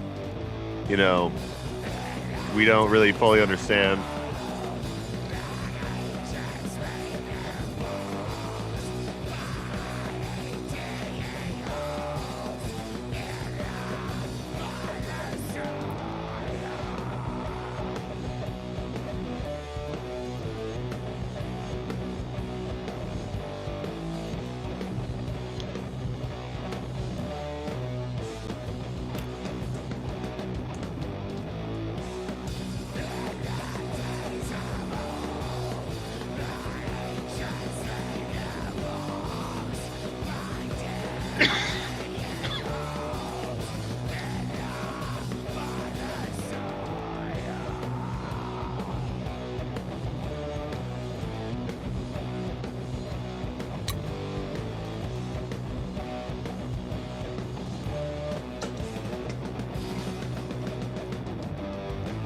Is there like an obsession with like ancient cultures in this kind of music?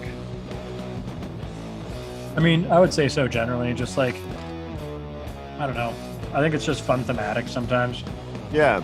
So, I mean, not to compare them again to Sleep, but like, Yeah. they had that whole like, you know, Weedian culture they kind of fleshed out, roaming in the deserts of the Middle East in those times, you know? Yeah. Which was really interesting. And I always wondered, like, you know, I wondered if this comes from anything, but I think it's mostly just fantasy. Yeah. I don't know. I mean, in general, metal has a pretty big history obsession, you know? Yeah. That's true.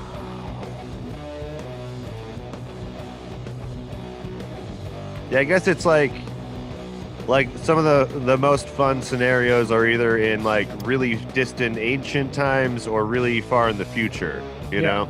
Or a little of both, you know, depending Yeah. on how you write your sci-fi. Yeah, yeah. Right.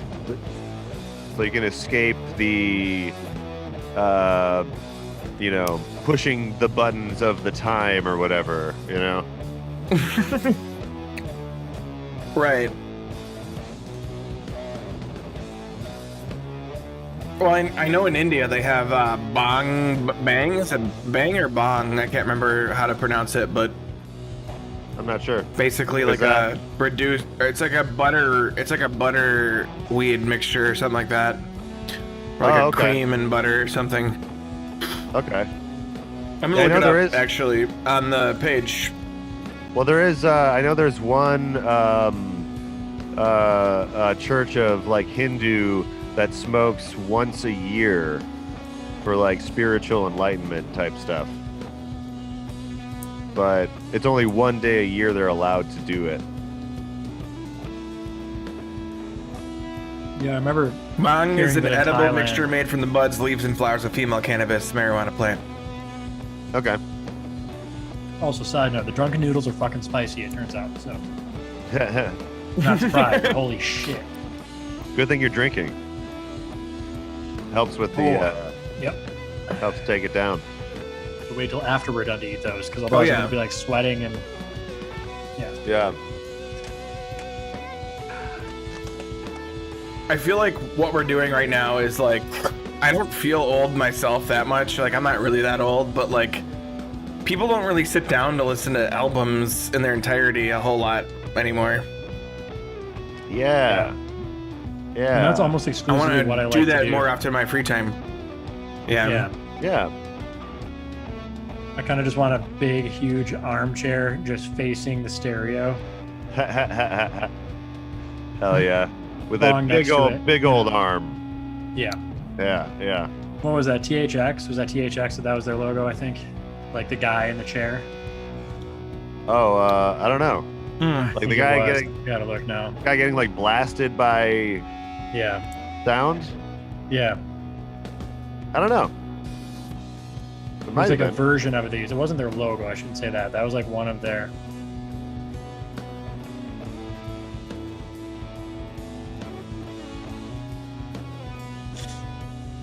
Somebody in chat said Maxell. Might have been Maxell. John Pizzella. Okay. Maxell tape from the 80s. Tape ad from the 80s. Okay. Okay. Nice. We have information coming in from the Yeah, chat. that's what it is. It is Maxell. It's not. It's not THX. I was thinking Okay. that 'cause Yeah, it's THX is the loud thing that blows you away. Yeah. There goes a brr. Yeah. And at one point they had one of miss- these. I miss the Dolby Digital and THX intros for movies. Yeah. Like just those big sound studio intros. Yeah. I mean, now well, it's nice, but you can skip past half that shit, you know. Yeah, yeah.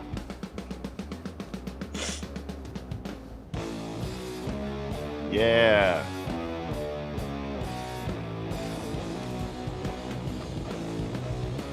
Love when they come back on this shit. Yeah. Look at that, it's spicy. Evie's licking the side of my food container, and then she keeps like doing the spicy food enema dog thing, like. Ha ha ha ha ha ha.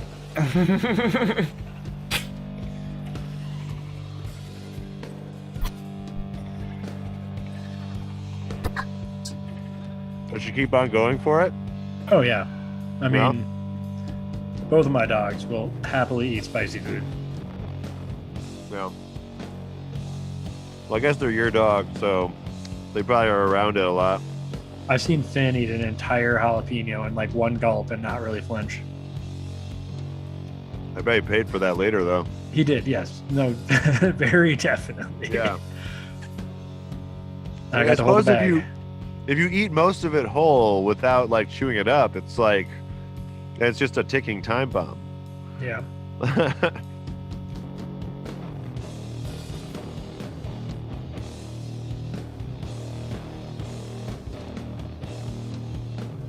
God, this is so good.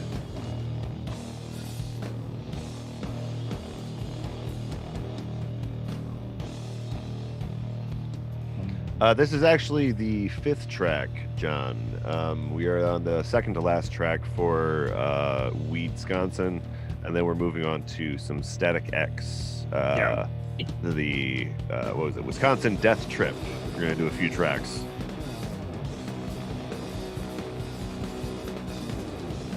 Oh, this is not the first track. I just John told Casella him. asked. Oh, I'm sorry. Okay. I was gone. I was actually gone for a second. I think you were gone I'm exactly the amount of drinking. time that I explained it. Yep, you were. Oh wow, yeah, Yes, yes. awesome.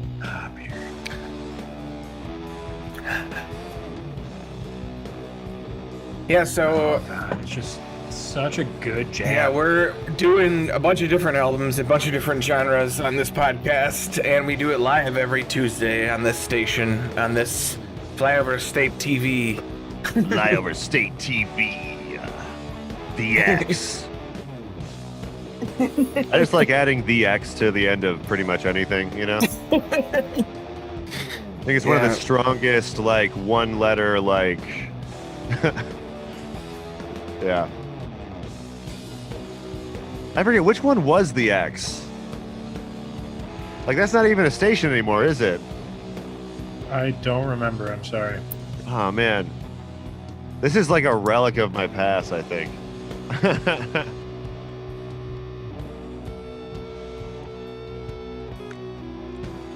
Yeah, What's we up, cover. AR? We're covering a place-based music lately. So we're doing 50 states because we started with like Sufjan Stevens, and we're exploring like what's the New York album again? That was the dude who was in Lou Reed. Velvet Reed. Yes. Yeah, Lou The Reed. The Reed. The Reedster. Reederino.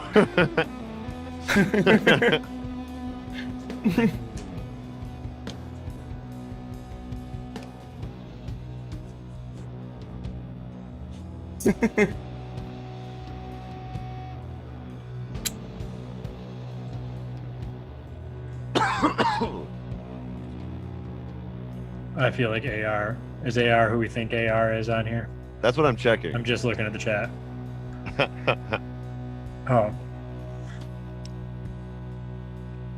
Yeah, and so this, I mean, I would say this bet. whole album so far has been less, like they did a lot of movie samples previously and stuff like that, and actually a lot of bong rip samples. And I Yeah. haven't gotten nearly as much of that. It's just more straightforward, jammy, badass doom metal, and like, Like I feel like with weed stuff, like you kind of used to have to be more subversive about it because like it was illegal everywhere, you know? So like putting a bong rip on a track was like really like kind of sketchy, honestly. You know? Like if you Yeah. were like on a major label, they probably would be like, no, we're not, no. Or like at least they'd be like, you can't do it on in an actual bong that's been used or something. But yeah, I love the tobacco yeah. use only, because that's totally a thing. But now though, it's like they don't have to really make that fight as much anymore. They can just appreciate the being a stoner. I mean, they have that one track that's about it, like, because we're, it's Wisconsin, but like, they don't need to be as on the nose, I think. Oh, my camera's still. It is. It has been Okay. off for a minute. I thought you knew that. That's Sorry, all I right. want to tell you. Yeah. Was that it? Okay. That was it. Nice. Fucking jam. Yeah. I feel like it had the correct amount of fade out or winding down. Yeah. Hell yeah. It's like an airplane. It takes off slow, and then it has to land in a similar way so it doesn't crash. And John on our YouTube chat here says that the first bong rip sample he remembers was actually in the Beastie Boys. Looking down the barrel of a gun, which that would be pretty early, wouldn't that? I think so. Yeah. And so, I mean, I've always argued too, that the reference the Black Sabbath made with their coughing intro was pretty clear too. But that was definitely not as direct. Because the coughing can be, it can represent a number of things. Yeah, whereas but I mean, bong rip is come on. pretty. Well, bong rip is very clear. It's a very specific sound that anyone that's used one knows. But yeah, I think there's. But yeah, now it's. I think that I've seen less I don't know, less glorification of weed in music, just because it's not as big of a fight necessarily. But people talk about being legal and that being cool and stuff. But it's just also that it's Cheech and Chong's albums from the 70s. Somebody said too. Okay. I just the thing is. Oh, that's too, Cheech and Chong, of course. You're right. But pulling they were pushing the stuff, envelope. Yeah. The thing is it's not. To some extent, it's is it just not edgy enough for people? And it's but fuck, it's still illegal in most of the country, Yeah. That's the trouble. Yeah. So I don't know. That's why I'm actually really glad we're doing this album. And it's just that it's really fucking important because so many people smoke weed, whether or not they like it. I know very few people who've ever gotten stoned and been oh my God, it just entirely fucked up my life and everything's ruined and I'm going to die now. And it's no, it's probably fine. Maybe you didn't have a lot of fun because it wasn't for you, but it's fucking illegal. And Jesus Christ, I can go buy a bottle of whiskey, blackout, fall off a bridge naked. And that's just normal America. What the fuck, man? Yeah. Some people like drinking Everclear or something. Hey, man, I don't. I'm not saying, that's what I'm saying. I'm not yucking yums. I don't I just can't drink because my stomach will not allow it, but I'm not going to get on someone's case about it. But yeah, kind of we were talking about before. It's it's the whole just oh, thanks, Age. Smell thing. Yeah. So the person who is the only person I've ever known to make Everclear and cranberry mixers just declared that it's suicide in a bottle. Thanks very much, especially for not telling me that it was an Everclear and cranberry mixer the first time. Well, I mean, it is kind of the perfect mixer for random stuff because it's it's nothing in it. It's no flavor. It's just alcohol. you can make it into anything. But yeah, no, weed though, it's if it wasn't so smelly, it would be a lot more acceptable everywhere, I think. And that is why I think vapes are getting to be such a big thing. I just can't knock it. Yeah, I get I know potential obnoxiousness of being surrounded by people just going this on a vape all the time, but it's there's a reason, because it doesn't stink. There's 1 second burst of smell and then it's gone, if there's a smell at all. Yeah, we have the technology now, Yeah. And although edibles disclaimer, abound. that shit is sketchy if you don't know where that came from. Again, I live in a legal state. It's pretty cool that it's I can see on the package what they put into this. It's not oh yeah, Jim Bob over there made it in his bathtub and put it into a syringe into a little tiny vape container. Yeah, and unfortunately, if you're from a place like Wisconsin, it's you might find stuff that is like that, and oh yeah, this is something that my friend of a friend hooked up, and it's this is either expired by like a year or two, or like it is just not what you want to be like randomly throwing into your lungs. You know what I mean? Yes. So yeah. There's many reasons to legalize, and we'll put a link in the description maybe when Like normal or something. the Maybe. episode comes Yeah. out to educate on the subject. Yes. Check out And he means the finalized produced podcast. Yes. I will National be Organization for the Reformation of Marijuana Laws. Check them out. okay. Yep. That's what we will put in the description then. Yes. On Reese's recommendation. They're great. They've been fighting the good fight for a long time, including, and I don't think I've always been under the impression it's not an order with a lot of money, but I guess I don't know. But like they're pushing for legalization for all the right reasons, and all the reasons I would also say. They have a big part in Harvest Fest, or like an underhanded part in Harvest Fest, and they have all the speakers that are there usually and stuff like that. But they, I know they hire lawyers. They actually try to change things and make shit better. Like it's not just that they're there. It's like they'll file a thing, about this, that, or the other thing when they're able, or when there's something they can attack other than the fact that we need to recategorize drugs in this country across the board. So. Oh my God, yeah, that's like A1 on the list is get weed at least off of the like truly like life destroying chemicals list, yeah. But you guys want to get on to the final track of the Weedsconsin album? Fuck yeah. Yeah, we got one more track for you guys, and that's right. This one is called Gummies. So I think we know what this one's about. Yeah. I'm so glad that we're just kind of saying F it and saying like, YouTube is a pretty good, I'd almost say that they're like a de facto safe harbor for music if you don't plan on monetizing your channel at all, ever. Yeah. As long as you are careful, and we could even try to research the companies that we're dealing with beforehand to try to get a sense of what bands might be more sensitive versus others. Yeah. And because after this gets to YouTube, it'll become like, just for listeners, like after it gets to YouTube, as long as Bongzilla has one of the many indie scanners out there, they might be able to scan this and see and be like, oh, we want to put ads on this that will drive revenue towards our record company and our music. Yeah. I don't know if they have that, but yeah, it seems like the really big places that are like Spotify and YouTube are starting to kind of find out how to, I don't know, how to enforce this in a way that's not awful, I guess.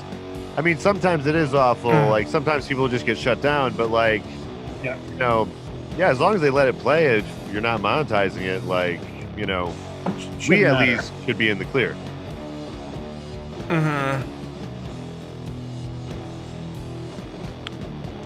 Yeah, and there's plenty of React videos out there. Yeah. If there are any lawyers in the chat that want to school us on this, let it, just chime in. Yes. There happens to be any copyright lawyers. I mean, I'm not a lawyer, but I know enough about copyright to say we are taking risks, but we're not taking that big of a risk by being on YouTube. Yeah. Disclaimer: if you're a copyright biggest risk lawyer is they could just shut us down. Report this, don't. Yeah. Yeah. Exactly. Yeah. Be cool. I like this groove. Yeah. This is, to me, this is one of the things Bongzilla does best, is just jam really fun, interestingly, and with enough progression throughout it that it continues to move and is interesting. And it's not an easy thing to do, because there are so many bands that do something like this, Neil Young, and get blandly repetitive after no time at all. Yeah. They're doing the work, Yeah. And this is a 3-piece. We should mention. It's so, they're filling up this sound with just bass, guitar, and drums, which I always love.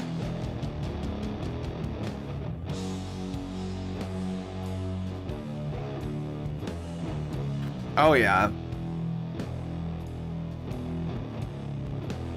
By the way, Age, we got to get you on side B sometime. Yes. Yeah. If you wanna do what we're doing right now, this thing, Yes. hit me up.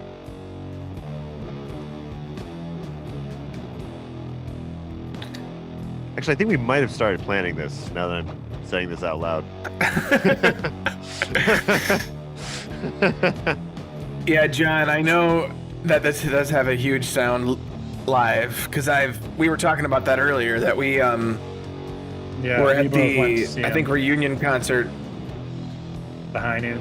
I wish I was at the there. High Noon Saloon. Yeah. The High Noon is such a fun. It is definitely one of my favorite venues. I think it's got one of the best stages in town. I think.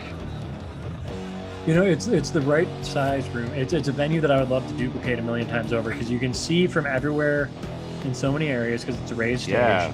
But yeah. it is a floor. It feels like a floor show, but there's more visibility. Raised stage. It's not just like, we call it a stage, but it's just an Yeah. area of the floor. Like Yeah, it so many rarely venues. feels packed. It rarely it's feels. also- Yeah. It's also not full-on theater. It is a music venue, not a theater with such high stage that the band feels out of contact. Like it's. Yeah. Yeah. And then if you're really fucked up, there's the mezzanine level where you can go sit and just be like, wow, I need to eat a slice of pizza and chill because I A, smoked too much, B, drank too much, and C, mosh too much, and now I just need to go watch the rest of the show from a nice comfy chair. Yeah. Yeah. I love that when that option's available for you, Oh, it's so nice. because I'm starting to be an old person at the venues, and I don't want to mosh all the time and stand. Way past you there. Yep. Very much. I with you mean, on that. I mean, Dave though, he's much older than me, but he's like, it doesn't stop him. He's in the mosh pit every time. That's a co-host from Side A. He's just, I can't do that though. Yeah. I'll run into someone and bruise myself for weeks. Yep. I mean, getting old sucks. Only 31, but I'm just like, oh, cool. Like, yes, things hurt now that didn't used to hurt. Yeah.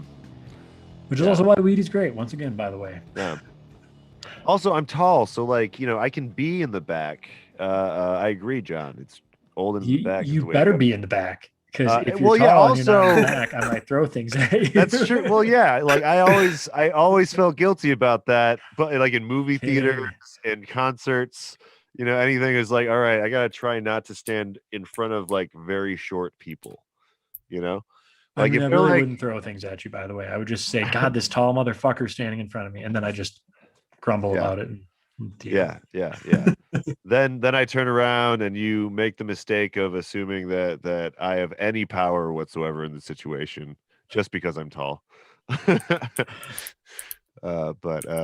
It's always been a problem. I love when they started to raise the seats more. They're more they're usually not on a flat surface anymore. The theaters, it's they, a lot of them have levels, so I don't Yeah. have to do that to someone. But strongly tiered. Yeah. well, yeah, I used to have to sit really low down. I used to really have to drape Yeah. my legs over the front of the next seat over up, so that I Hey. wasn't. Speaking of tiered, Brad's Tiered. Patreon now has 2 tiers Oh, at shit. $1 and $3 a month if you'd like to support the project here. And I'm going to throw that out there while people are listening. That's very cheap. true, Reese. You get access to Side B, and there's going to be more and more content being produced as we go. We actually have quite a bit of Side B that's not released yet, too. If I'm not Actually, mistaken. Yes, definitely. I have another episode I'm going to upload tomorrow. We have I changed the tiers to we have a $1 tier and a $3 tier. The $1 tier gets you access to the Side B episodes, the edited down versions of the episode, the podcast version. And then tier 2, you get that, plus you can have an impact on what we talk about, what we listen to. I will put out like polls about stuff. And also, if we're covering an album that you like, or you have a friend that enjoys, you can actually make a dedication if you are in the $3 a month Patreon tier. So yeah, just let us know, or check out the Patreon. I have them set up, and yeah, we'll be putting more and more stuff in there if you want to get involved in our shit. So Yes. yeah, patreon.com/flyover state park, if we didn't mention that, or if you didn't see it in the corner over Somewhere. somewhere that way. I think that way, actually. Yeah, the Patreon Um, is listed down in the bottom right corner. Just remember bottom right. Or my hand yeah. pointed to bottom left, but Yeah. We're if we figuring go it like out, this, I guys. think it'll work. Yeah. Yeah. We'll get we'll get some like animation, something to like just show up and like be like, yeah, right here. But not today. But yeah, we got through Wisconsin. But wait, what were some of the lyrics in that one, Reese? There were none listed on the Oh no. folio actually. So For gummies. no listed lyrics. Oh, I guess I don't Hmm. really remember any vocals necessarily. There was something that Were could there have been vocal in the vocals? background at a certain point, but it was just like one thing and then done, Okay. and it's not on here. So, and this is a new enough album. This just came out on 420, of course, and they haven't made it their way online yet. So I may get bored and log into Metal Archives and do that later. But Yeah. it's always interesting. I mean, this is the first time. This is probably the newest album we've done. We've mostly done classic albums of some variety or other throughout this, or like well-known past albums. So this is definitely the freshest thing we've reviewed. Yeah. This is is this still less than a month old? Well, yeah, Yes, it came it out at is. 420, right? Yep. So yeah, it's still, this is hot off the presses, guys. And yeah, I really enjoyed it. I mean, I haven't heard a whole lot of doom metal, but I'm finding that I enjoy it when I hear it, Nowadays, metal wise, like I mean, my tastes range more and more to doom and like traditional heavy metal styles, and it's increasingly just what I want to listen to all the time because I mean, and Sorry. that I don't enjoy. I recognize that. Yeah, so did I. Yeah, you're gonna recognize it when it starts. But anyway, Reese, I was didn't know trying this to was use the that. eye up here. Oh, it's okay. It's that For band. info. Okay. Yeah, it's that band. That's the taste you got. It's that band. Of what you're about to hear. Yeah, no. So I mean, okay, we're gonna listen to it, but that song was one of the first songs that I was into because it was part of a Dragon Ball Z, Dragon Ball GT, Dragon Ball Z music video about Vegeta, and it was fucking baller. And it was like my first introduction to. It was one of that anime music videos were my introduction to music. Weirdly, so like it was all this like random like that weird new metal whatever set to Dragon Ball Z stuff. But yeah, that was Super Beast, right? Was that Super Beast? No, that was not Rob Zombie. Yeah, this is in the same. This is in the same area, the same wheelhouse, though. There were several music videos. One of them had this. This was. Yeah, this is "Push It" by Static X.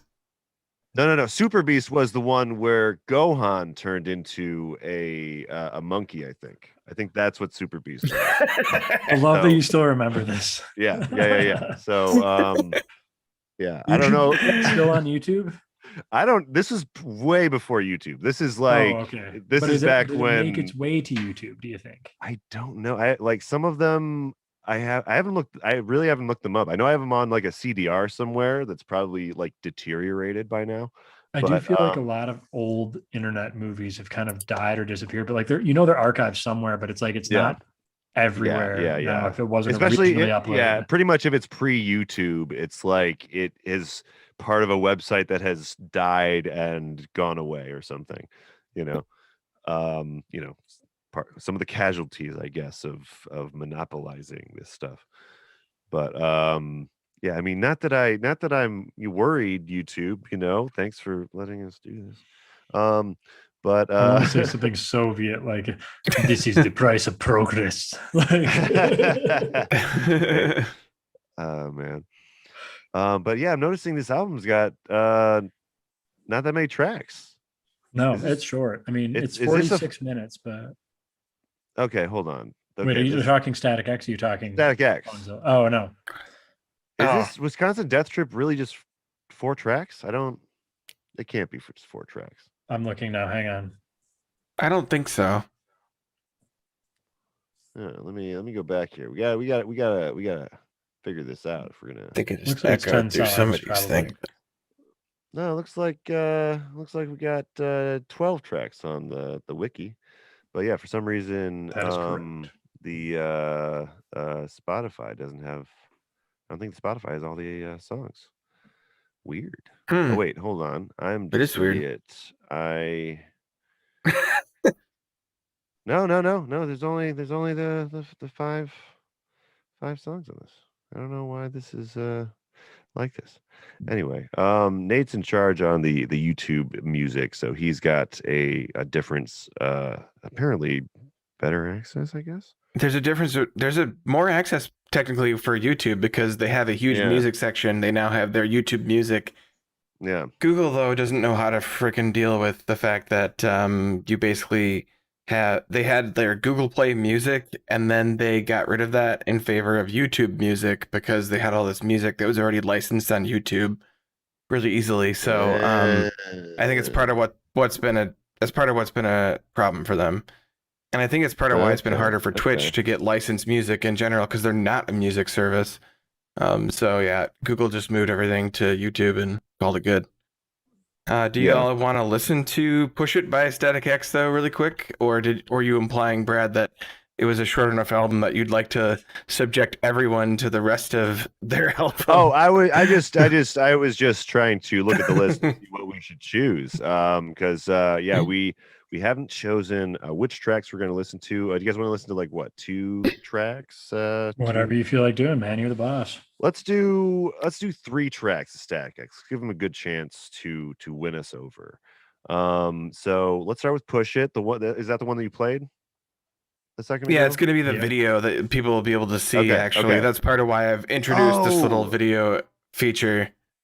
Nate. So you can actually, if you watch your YouTube, Awesome. yeah, Hell And yeah. it's also the first song on the album, which is the one that Yeah. everybody's heard because I think it was in some video games early on. Yeah, you can tell Um, that this setup is new to us because it's still very exciting to Mhm. all of us. So yeah, it's exciting to we'll not watch give the- AF. Yeah. So this is gonna be "Push It" from This Static was X. released in 19. Oh, that time, you know.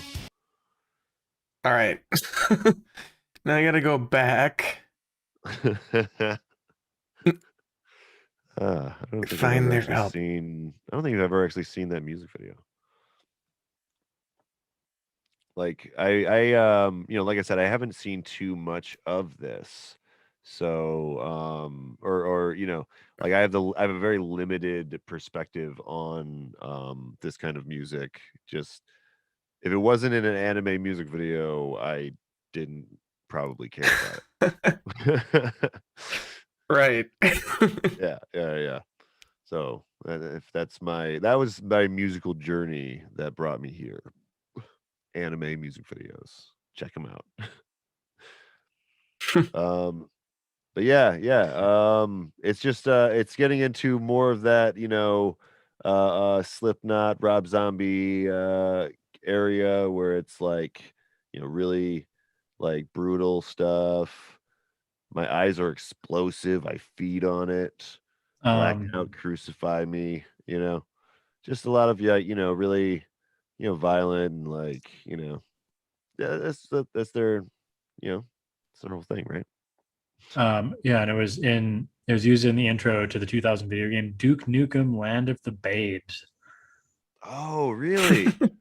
Yeah. Oh, yeah, Which I did yeah. not play that Duke Nukem, I don't think, but I did play some Duke Nukem. Well, they were working on that one for so long. No. You're thinking know? of Forever, I believe, aren't you? Is that forever? Yeah, that was Okay, Forever. okay. Yeah, this But, Duke Nukem Forever. Okay, I Did, played did anybody ever play that, by the way? No, I never Anybody? played any Nate? of the newer ones. never I played did. the original like PC games back when it was like I think like command prompt bullshit. It came on a floppy. That's the only Duke Nukem that I know of. But I always loved that, that world continued. It's just, I'm not too much of a gamer, so I didn't really jump on it.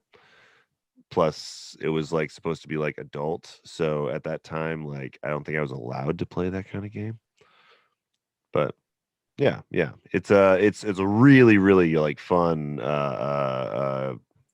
the first one's a really fun Just game or shoot them whatever, up like but crazy. Yeah. it's just a really extreme fucking apocalyptic shoot 'em up thing, so yeah, it's fun. Fuck yeah. But yeah, this gives me like Doom vibes, like the video game Doom, like I could listen to this while shooting different space demons or some shit, you know what I mean? Like I'm maybe surprised it wasn't in more bad 90s movies.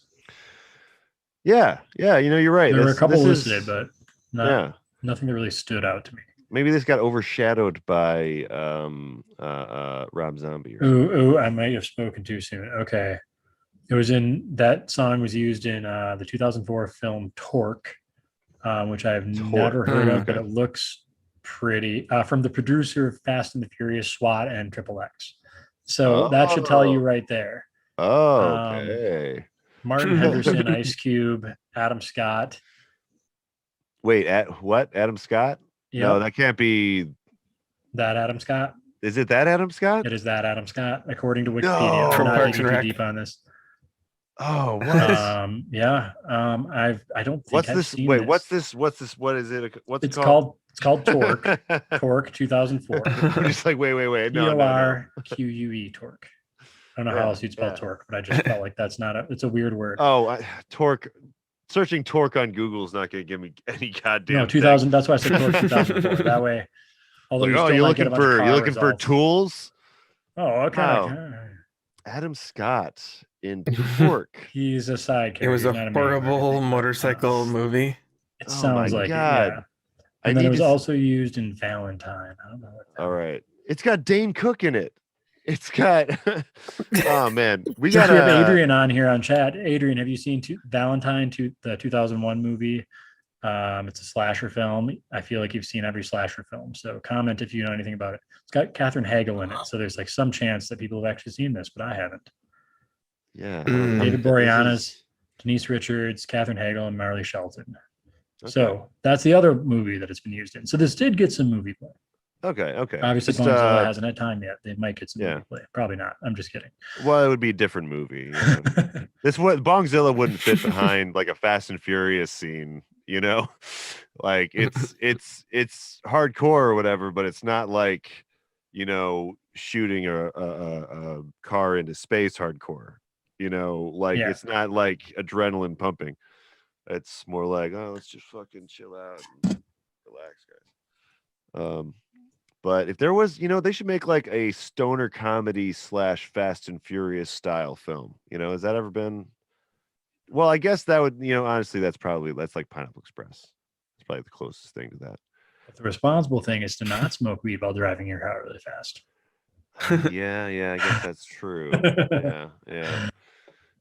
It would have to be CBD buds that they're smoking in the movie. I mean, what you need to do is the Space Drag Race movie sci-fi combo featuring extensively songs from Clutch and like other doom metal bands. Oh yeah, no, Clutch needs to do the soundtrack. Clutch definitely needs to be in involved. Fast and Furious people, hit us up. We got some ideas for your next franchise. You guys want to get into another Static X track here? Sure. We got. Yeah, we gotta at least listen to the titular track. I was we thinking gotta listen to saved that one for last. So let's maybe. Yeah, for last though. Yeah. I'm curious about. Wait, hold on. Sweat of the Bud. Huh. Sweat of the Bud. They talking about. Yeah, we could just try to hear it. Like weed, bud. Yeah, let's just see what it's about. Let's see what it's about. You want Throw it to? on. Let's go with it. Yeah. Don't All overthink right. it. Yeah. I'll be right back.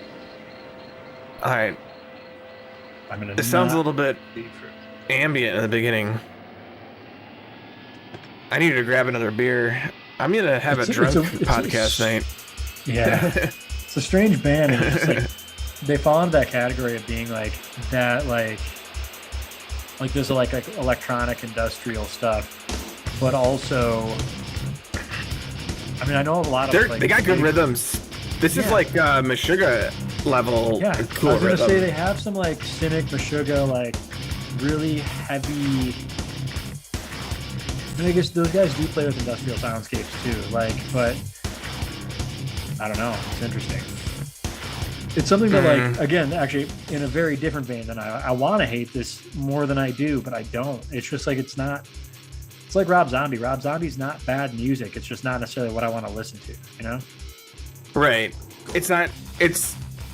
This is the kind of music that I imagine listening to when I want to watch like a Mortal Kombat movie, or yes, when I want to play like a Call of Duty game all day.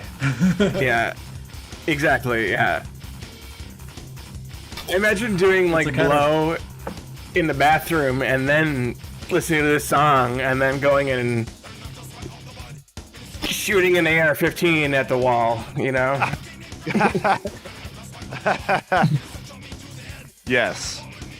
That is punch holes in drywall, shoot holes in drywall. I'm just kidding. I feel like if you listen to this too much, you may bead braid your hair as a white guy, which is fine if you want to do that, of course. But like that's, I don't know. I kind of like this though. It's like got like a dance element to it, you know? Yeah. Oh yeah, definitely. Like it's got some electronica. Like what I'm trying to think, what like some techno vibe to it, or like it's like European like dance metal. Like what's that German band? Rammstein. Rammstein, giving me a little bit of Rammstein vibes. Yeah, for sure. Yeah.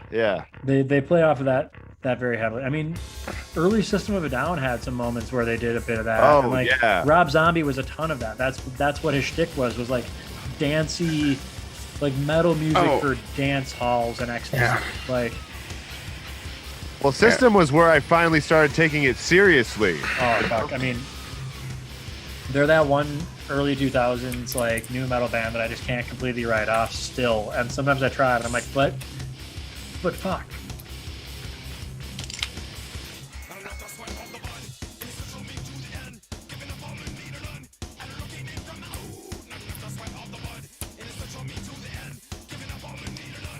I do gotta say, I'm enjoying this more than Slipknot, I think. Yeah. Oh god, this is way better than Slipknot. The thing is, I mean, I guess that's working off the assumption that, like, you know, if you assume both bands wrote their own material, everything, that there was no like massive pre-production by another, you know, that it wasn't all written for them or something. Like, I prefer that drastically because the beat and the instrumentation is so much more interesting in this than in Slipknot. Slipknot, as I said a million times, I can't hate him, but God, I just don't get it. Like, it doesn't do much for me musically when I hear it. And that, I mean, I'd rather listen to Static X than Slipknot, hands down. Yeah, I can see why this album is a big album. I mean, it's like it's just so energetic. I mean, just from these two songs, I guess, but like, you know, it's very like so far very like fucking gets you fucking moving.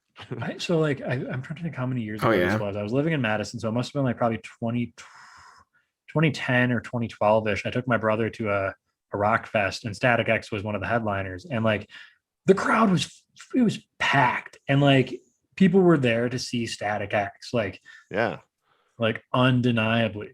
Well, even amongst my like, middle school friends or whatever, this was being passed around, Yeah. like it was definitely making waves for people that were getting fresh into music. Yeah. Yeah, I mean, like this is the kind of stuff where it's like, okay, I can see how this is kind of held, made a hold on our like music culture. You know what I mean? Because sometimes this kind of stuff is like not accessible to me as much. It Sure. just because I don't. I'm okay with people being angry in public, but I'm not trying to be angry in public. I guess there's some stuff I guess I get my anger out in, but like it's not in that way. But yeah, Do you know what year was that? I got to look this up before I say this, but I have this recollection that like,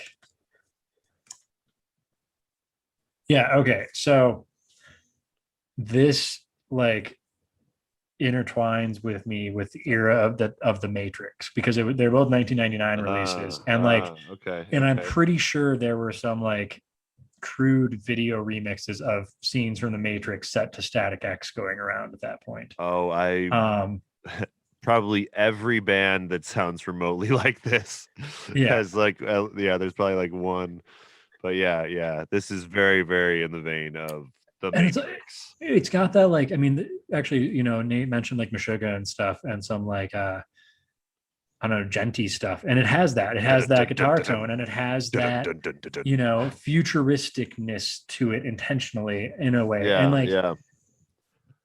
it's also oh god, what is that movie?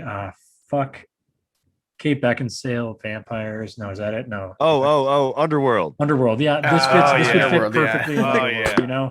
Like you could just see them all rocking out to this as they're like fucking drinking love- blood in the fucking Yeah. shadowy corners or something. By the way, loved the first one. yes. so the such rest a of them classic- real questionable. Best, I think, vampires versus werewolves scenario that I have seen put to film. If you just watch just the first one and leave the rest are very, very silly. Yeah. Oh god, silly doesn't even begin to. I'm being polite. Like they're watchable. They're just silly. Yeah. That was I think that 2003. series is still going. 2016 was Blood Wars. I'm looking this up right now. Hang on. There's another one upcoming. That is not out yet. Yeah. Of course. But also, I mean, yeah, Kate Beckinsale. She can hold the attention of a room. I mean, I can't, being someone that grew up in that time, I cannot argue with you on on that. Kate Beckinsale. But you in more stuff now. She should be brought into the MCU for something. Or like she they could could fit do a into Blade something. Underworld crossover thing. Oh, get her into Blade. Isn't that Marvel Blade. universe? Yeah, Blade's I think that's MCU proper. I don't think that Fox owns Blade. I think Blade is MCU. Okay, we're not going to get into this right now. Sorry. I almost always detract into some MCU thing. But you guys want to wait, let's look at these lyrics though quick. I didn't quite read the rest of them, but we've got not enough to sweat of the bud, in search of means to the end, giving up in need of none, I'm looking in from the out. Okay, I have no fucking clue what he's talking about in this song. The soundtrack Static X. I don't know exactly what you think. I know. Yeah. Not enough sweat of the bud. What is it? What the fuck? Not enough sweat of the bud? Remember, was this on Genius? Are you on Genius? I'm on Genius, yeah. Is it possible this is wholly misreported because that does happen? I guess it could be, but it's had a lot of views. I don't know. I figure someone would probably correct it. What was I think that? so, but I mean, What the hell is that? Oh, sorry. Megan was blowing her nose because the door is open now to my room. Where I'm the strangest sound because I I'm think our so noise sorry. canceling I was like half of it. no, I it's was all like, right. was that in my in my room? Or Yeah, all I could hear I is thought it was the someone cat, like, maybe. what kind of noise did my dog Yeah. just make sitting next to No. me? Yeah. Sorry, Megan. Don't mean to put you on blast. But I prefer to think that sweat of the butt is referring to weed, since we're talking about Wisconsin. So that's the theory I'm going to go with in this particular instance. And in search of a means to an end, giving up in need of none, I'm looking in from the out. That could be about weed. Sure. You guys want to wait, did we say 3 or 4 tracks? How many tracks did we say we were going to listen to? 3. We said we were You gonna do said 3, we but, can I mean, listen. do whatever you three. want. Do whatever you're feeling, man. Let's listen to 4. Let's Yeah, listen do you to wanna two more, do no- 2 more tracks. 2 more tracks, all right? Because I do want to flesh out, now that I'm kind of enjoying this album a little bit. So I want to flesh them out, Yeah. give it a chance to win us over. What other tracks To do you want to listen to ruminate, yeah. besides Wisconsin Death Trip? We got I'm with Stupid, Bled for Days, Love Dump, I Am, Segolation, Yeah. Stem, Yeah. Fix. The trance is the motion. Track 6. I just I skipped am that very list. I'm curious about that word. Segolation. At Whatever you wanna segulation. do. Yeah, let's play it. Let's play Yeah, I it. want to see how they are going to pronounce it. Yeah. Ooh, okay. This is creepy. I'm liking This this reminds intro me already. of like the beginning of a It's horror got some movie. goth vibes for sure. Yeah.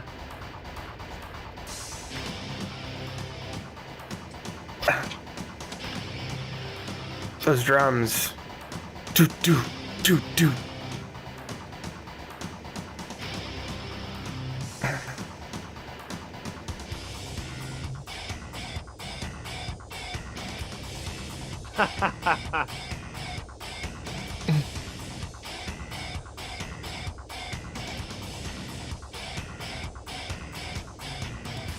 Yeah, these guys are pretty good for what they are. I mean, it's not everyday music, but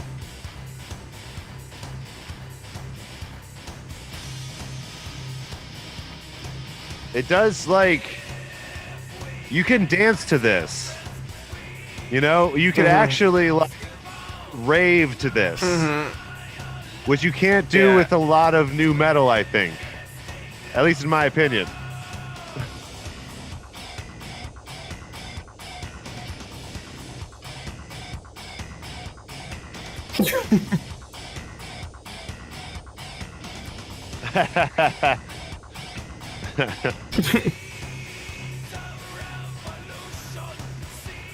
this cat does not give a Which fuck. one is that? Was that This is Ozzy? Harriet. She's that's no, Harriet? this is Harriet. She's she likes me a lot. And she also doesn't mind being held a lot. They both don't, but Ozzy will start to squirm after a while. That's really cool. You can just hold her in your hand. Mm-hmm. Yeah, I have her football hold. I have her on my arm with her back legs. This is Matrix rave music. H.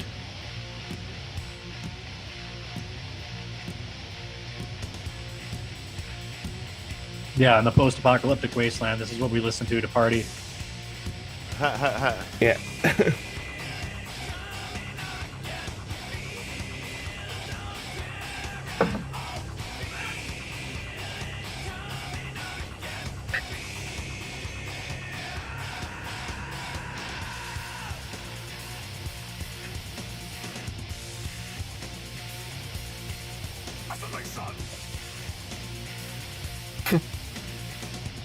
Oscillation, exhalation.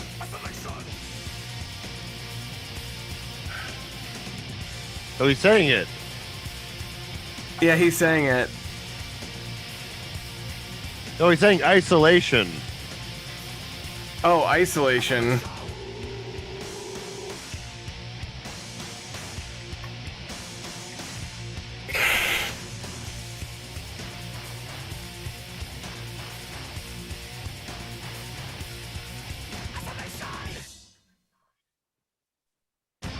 All right, I gotta pause it. Huh. Interesting. So Did we look this word up yet or no? here's the answer from answers.com. The top answer is it is a title of a song by the new metal band Static X. From Wikipedia, song titles using the variation of the word Otsego exist on their first 4 albums, with Cannibal being the first album to break the trend. The songs are titled Ossegolation, Ossego Undead, Otsego Electric, and Otsego Amigo. The track is Otsego Undead is Interesting. misspelled on the Dracula 2000 soundtrack. Oh, that makes sense. Also, that really makes sense. Yeah. Yeah. So, not this song, but another Static X song was on the Dracula 2000 soundtrack, which tracks. But yeah.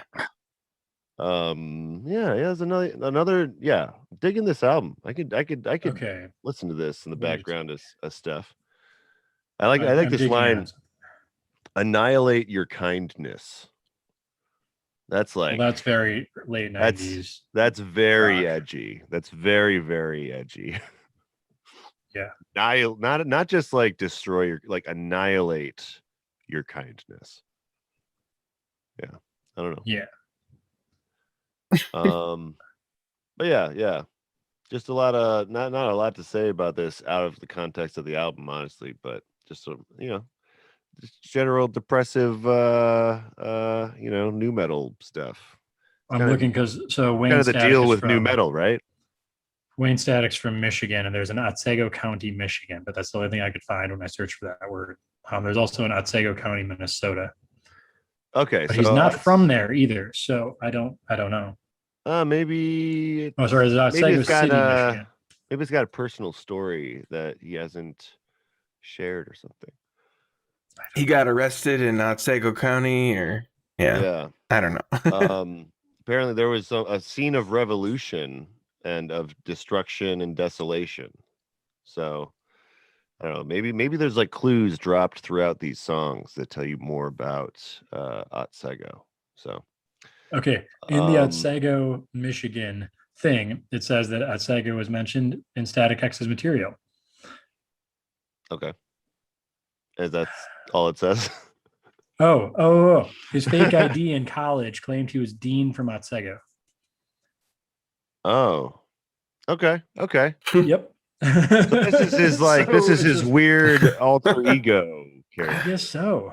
Yeah, Him okay. just partying and getting more fucked up and like, I'm turning into Dean from Otsego. Okay. Probably Otsego too. I don't know. That's kind of cool. That's, you know what? Now that I know that fact, it's kind of cool. I like that. We had to dig deep on this because we really needed to know that nugget of information. It's such that pushed out something else in here. That's the great part. Yeah, like when I see a word I've never seen before, I really need to. Goodbye, fifth grade algebra. Hello, Otsegolation. Yeah, there's only room for one of those things. Like I have to decide between. But you guys want to listen to the final track of tonight, Wisconsin Death Trip? I'm really curious. Yeah. So far, I had nothing to do with Wisconsin, really, but this song is probably just about the book, honestly. So we'll see what happens. Yeah. We'll see. As soon as it loads.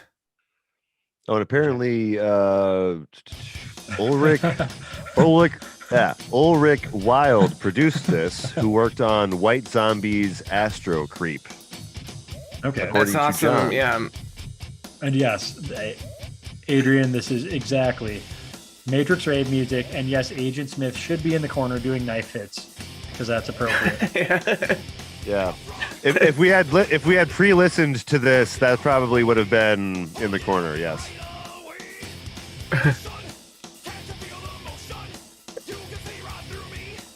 Along with the naked bodies dancing just at the bottom of the screen.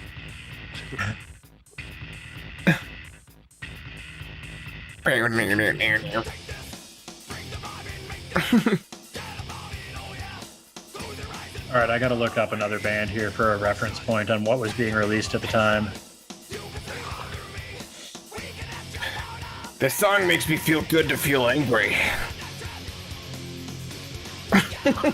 They do the dance beat really well, though. Like, they genuinely do. I mean, I don't know. That's a hard thing to hit because the two things don't always go well together. But like it's much faster paced than like Deftones or something like that. But it's also got a less obnoxious vocal than like Korn.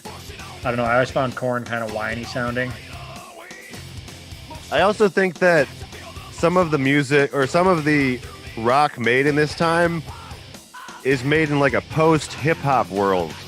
So there's more like rhythm in like how they're saying things.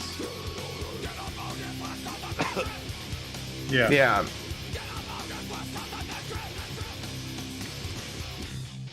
You know, the thing is like oh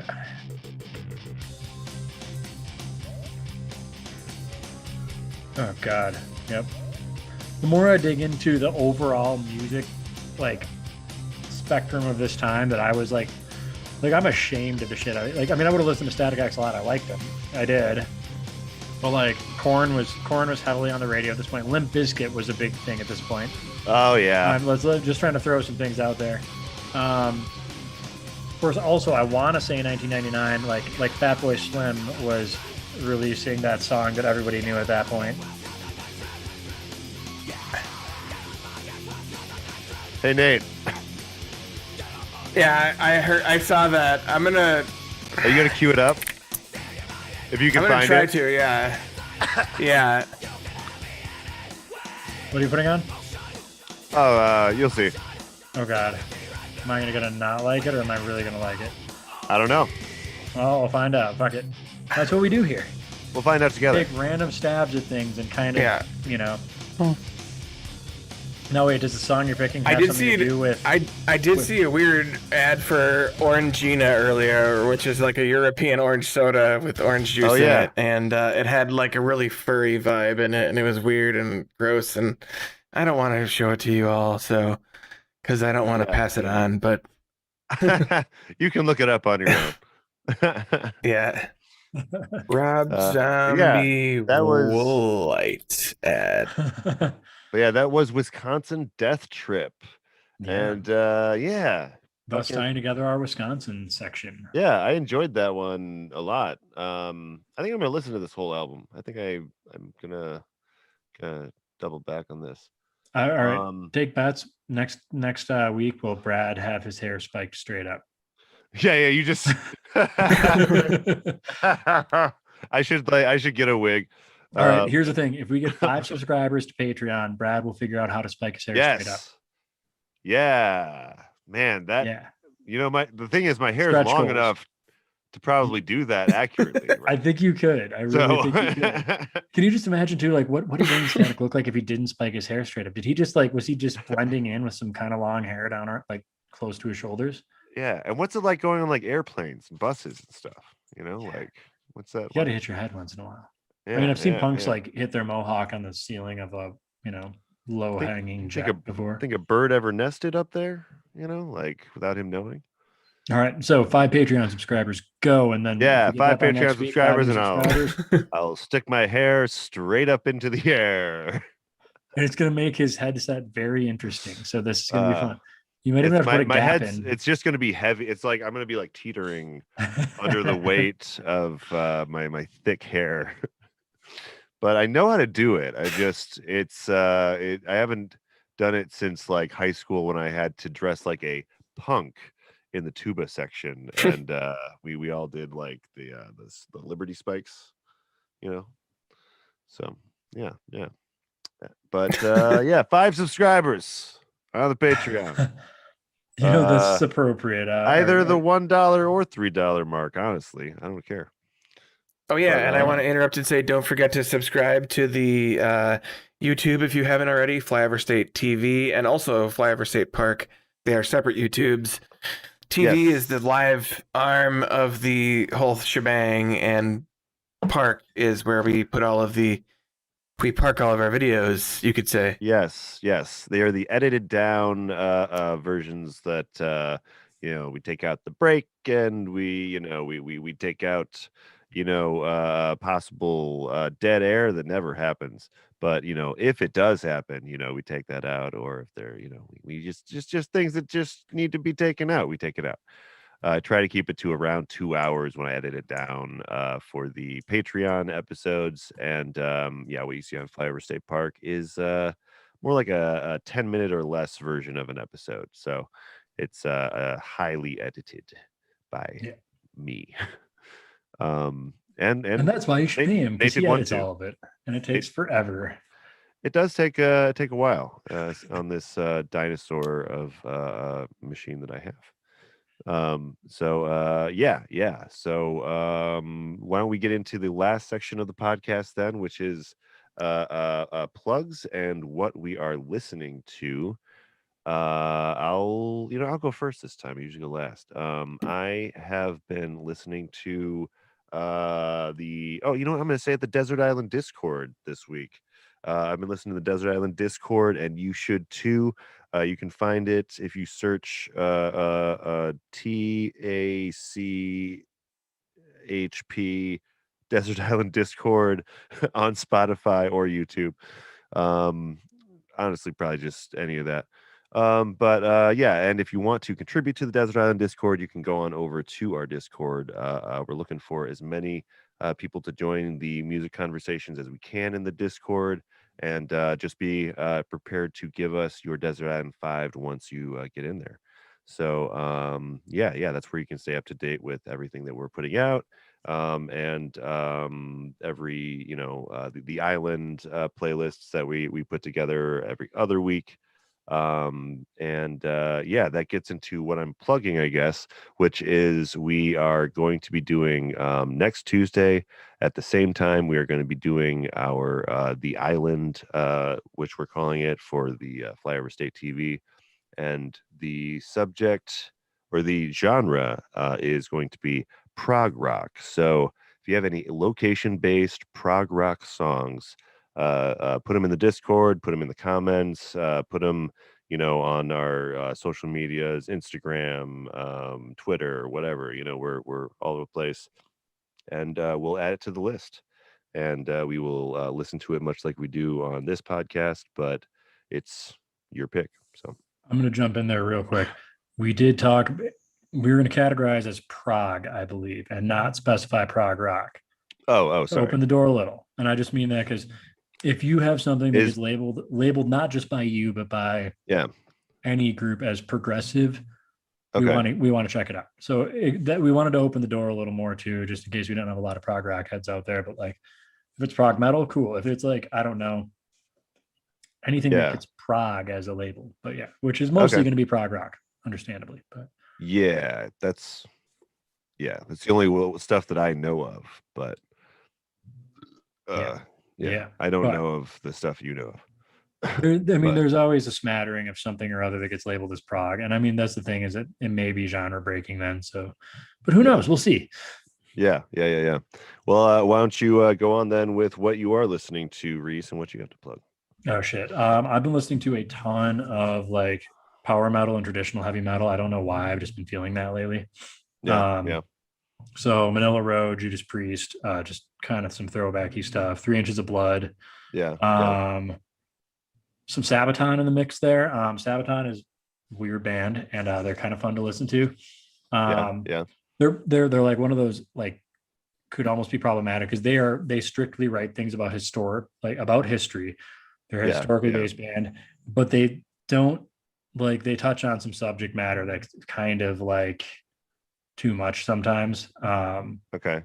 They had like an entire one about like the Nazis, entire song about the Nazis conquering Europe, but then they also had a song on the same album about the Allies storming the beaches and winning the fight. So it's like, okay, I don't know how to take it. Like, I mean, it's a choice. It's an artistic choice. They did directly issue a cease and desist order when some group used one of their like features, the Germans winning songs, in some rally in Germany, and they immediately issued a huge cease and desist order and said, And that "Fuck you guys." and So that might that be the kicker. Yeah. and that is exactly the reason that you should be hesitant to make a song like that.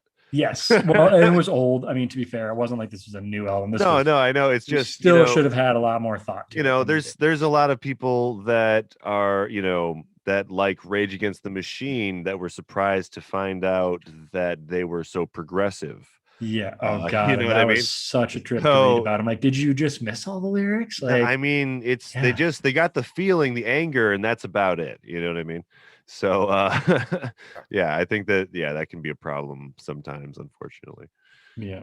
But, Plugs wise, honestly, I yeah. just have the simple one of, Yeah. especially with the pandemic ending and things opening all over the country, or winding down, I should say, not ending. But if you get a chance, Yeah. support your local record stores. Hopefully, they all made it through. And if Yeah. they still made it through, they might be shaky. So get out there and go buy some albums, go buy some T-shirts, go buy some fucking band bullshit. And your local music scene. yes, that too. Yeah, yeah. Especially now, especially like say you just got back to work and you got a little spending money. Don't forget to Yeah. if you have don't the forget those vaccine. things and to support them. Yeah, when Yeah, it's safe. If When you it's have safe. when it's safe. I'm not saying Well, go out right now, but the record stores you can do right away, and you can probably even order online from them because a lot of them establish that, and they're all still partly due to people's incomes dropping. Of course, they're hurting for business, and hopefully there's not going to be a slate of closed record stores and stuff like that. And this also goes to if you have a local radio station that actually plays cool shit. I know those are very uncommon throughout the country, but they're all hurting pretty bad right now. So support talking things like E-Rage. podcasting and all, but also that because yeah, all of yeah, it helps incubate local artists and stuff like that. So, yeah, such as WORT Yes. is a local station that we definitely want to plug. Yeah. Great station with a lot of great things to come in the near future. And what about you, Nate? What do you got to plug? What are you listening to? What do I got to plug? Well, I haven't. So I'm playing a lot of games still. I got my Minecraft YouTube, Raw Evil Gaming on YouTube as well as Twitch.tv. That's my handle, Raw Evil Gaming. And I've been playing a lot of Minecraft and Oddworld Soulstorm, and I'm looking forward to Diablo 2 Resurrected. And for a while we were doing the podcast on there, but now I'm just doing the gaming only. And yeah, I've been building a nether-themed base for my YouTube series lately. And it's coming along really nicely. And I'm also like one of the richest people on the server. I asked one question about that. So there's one, like your last video. So do you have a giant wall that is a portal to the nether? Like, I saw something that looked like a giant portal, but it was like a big wall. What is that? Oh no, I have a wall. I haven't played around Minecraft my base in a long time.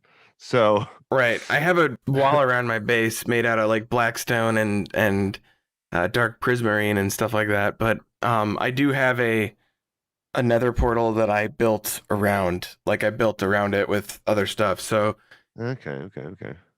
You can you can decorate your nether portal, and that's been a thing for a while, but like something we probably didn't do when we started off in like 2012. But as far as like listening to stuff, like I've been just getting back into Baroness a little bit because in this like spring season I listen to the green side of yellow and green a lot, and I've been thinking about how we should eventually review the colors as well as a sense of just do all the Baroness unified albums. theme. Yeah, just do all of Baroness's albums at some point. Yeah, but yeah, because they are technically all concept albums. They're all colors. Yeah. But yeah, yellow and green definitely is like for me on the top of the list for ones I want to cover, just because there was that whole accident surrounding it that was interesting and stuff. But tragic. Yeah. But interesting. But yeah, that's what I'm been listening that's what to I gotta lately. plug. Yeah, what I've been listening to, and yeah. Well, hey, thank you everyone who has come out to the stream to join us. We'll be doing this every Tuesday night at 7:30 p.m. Central. And yeah, like we said, next week we're going to be doing the prog location based prog music. So get in the Discord, give us your suggestions, and yeah, you can come back for the same kind of thing next week, but with a variety of artists. So yeah. With that, I think we're you can take us out into the ether, Nathan. All right, everybody. Yeah, and I'm just gonna tell you that the end of our stream will be a hit. Oh wait, we're gonna do the first. We should play the Woolite ad before we leave, and then we'll thank you. Thank you. Yeah, we'll watch it all together first, and then after that, I will do the end screen, and the end screen will give you a hint of the next state we're going to do. Oh, that's right. In 2 weeks. Yeah. So this is the All right, Woolite let's see this ad. Woolite ad. Okay. I think I may have seen this before. Oh, All right, yeah. where are you playing this in? I'm not seeing it right now. It's on the YouTube. It's loading for me and you, probably. We'll have to contextualize it. Yeah, you might not see it right away, but I do now. Yeah, sorry. You're good.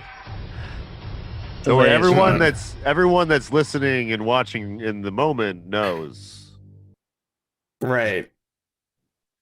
All right. Well, we watched that. All right. Good night, everybody. Thanks Cool. for coming Yeah. in. Thanks for the suggestion. Have a good night, everybody.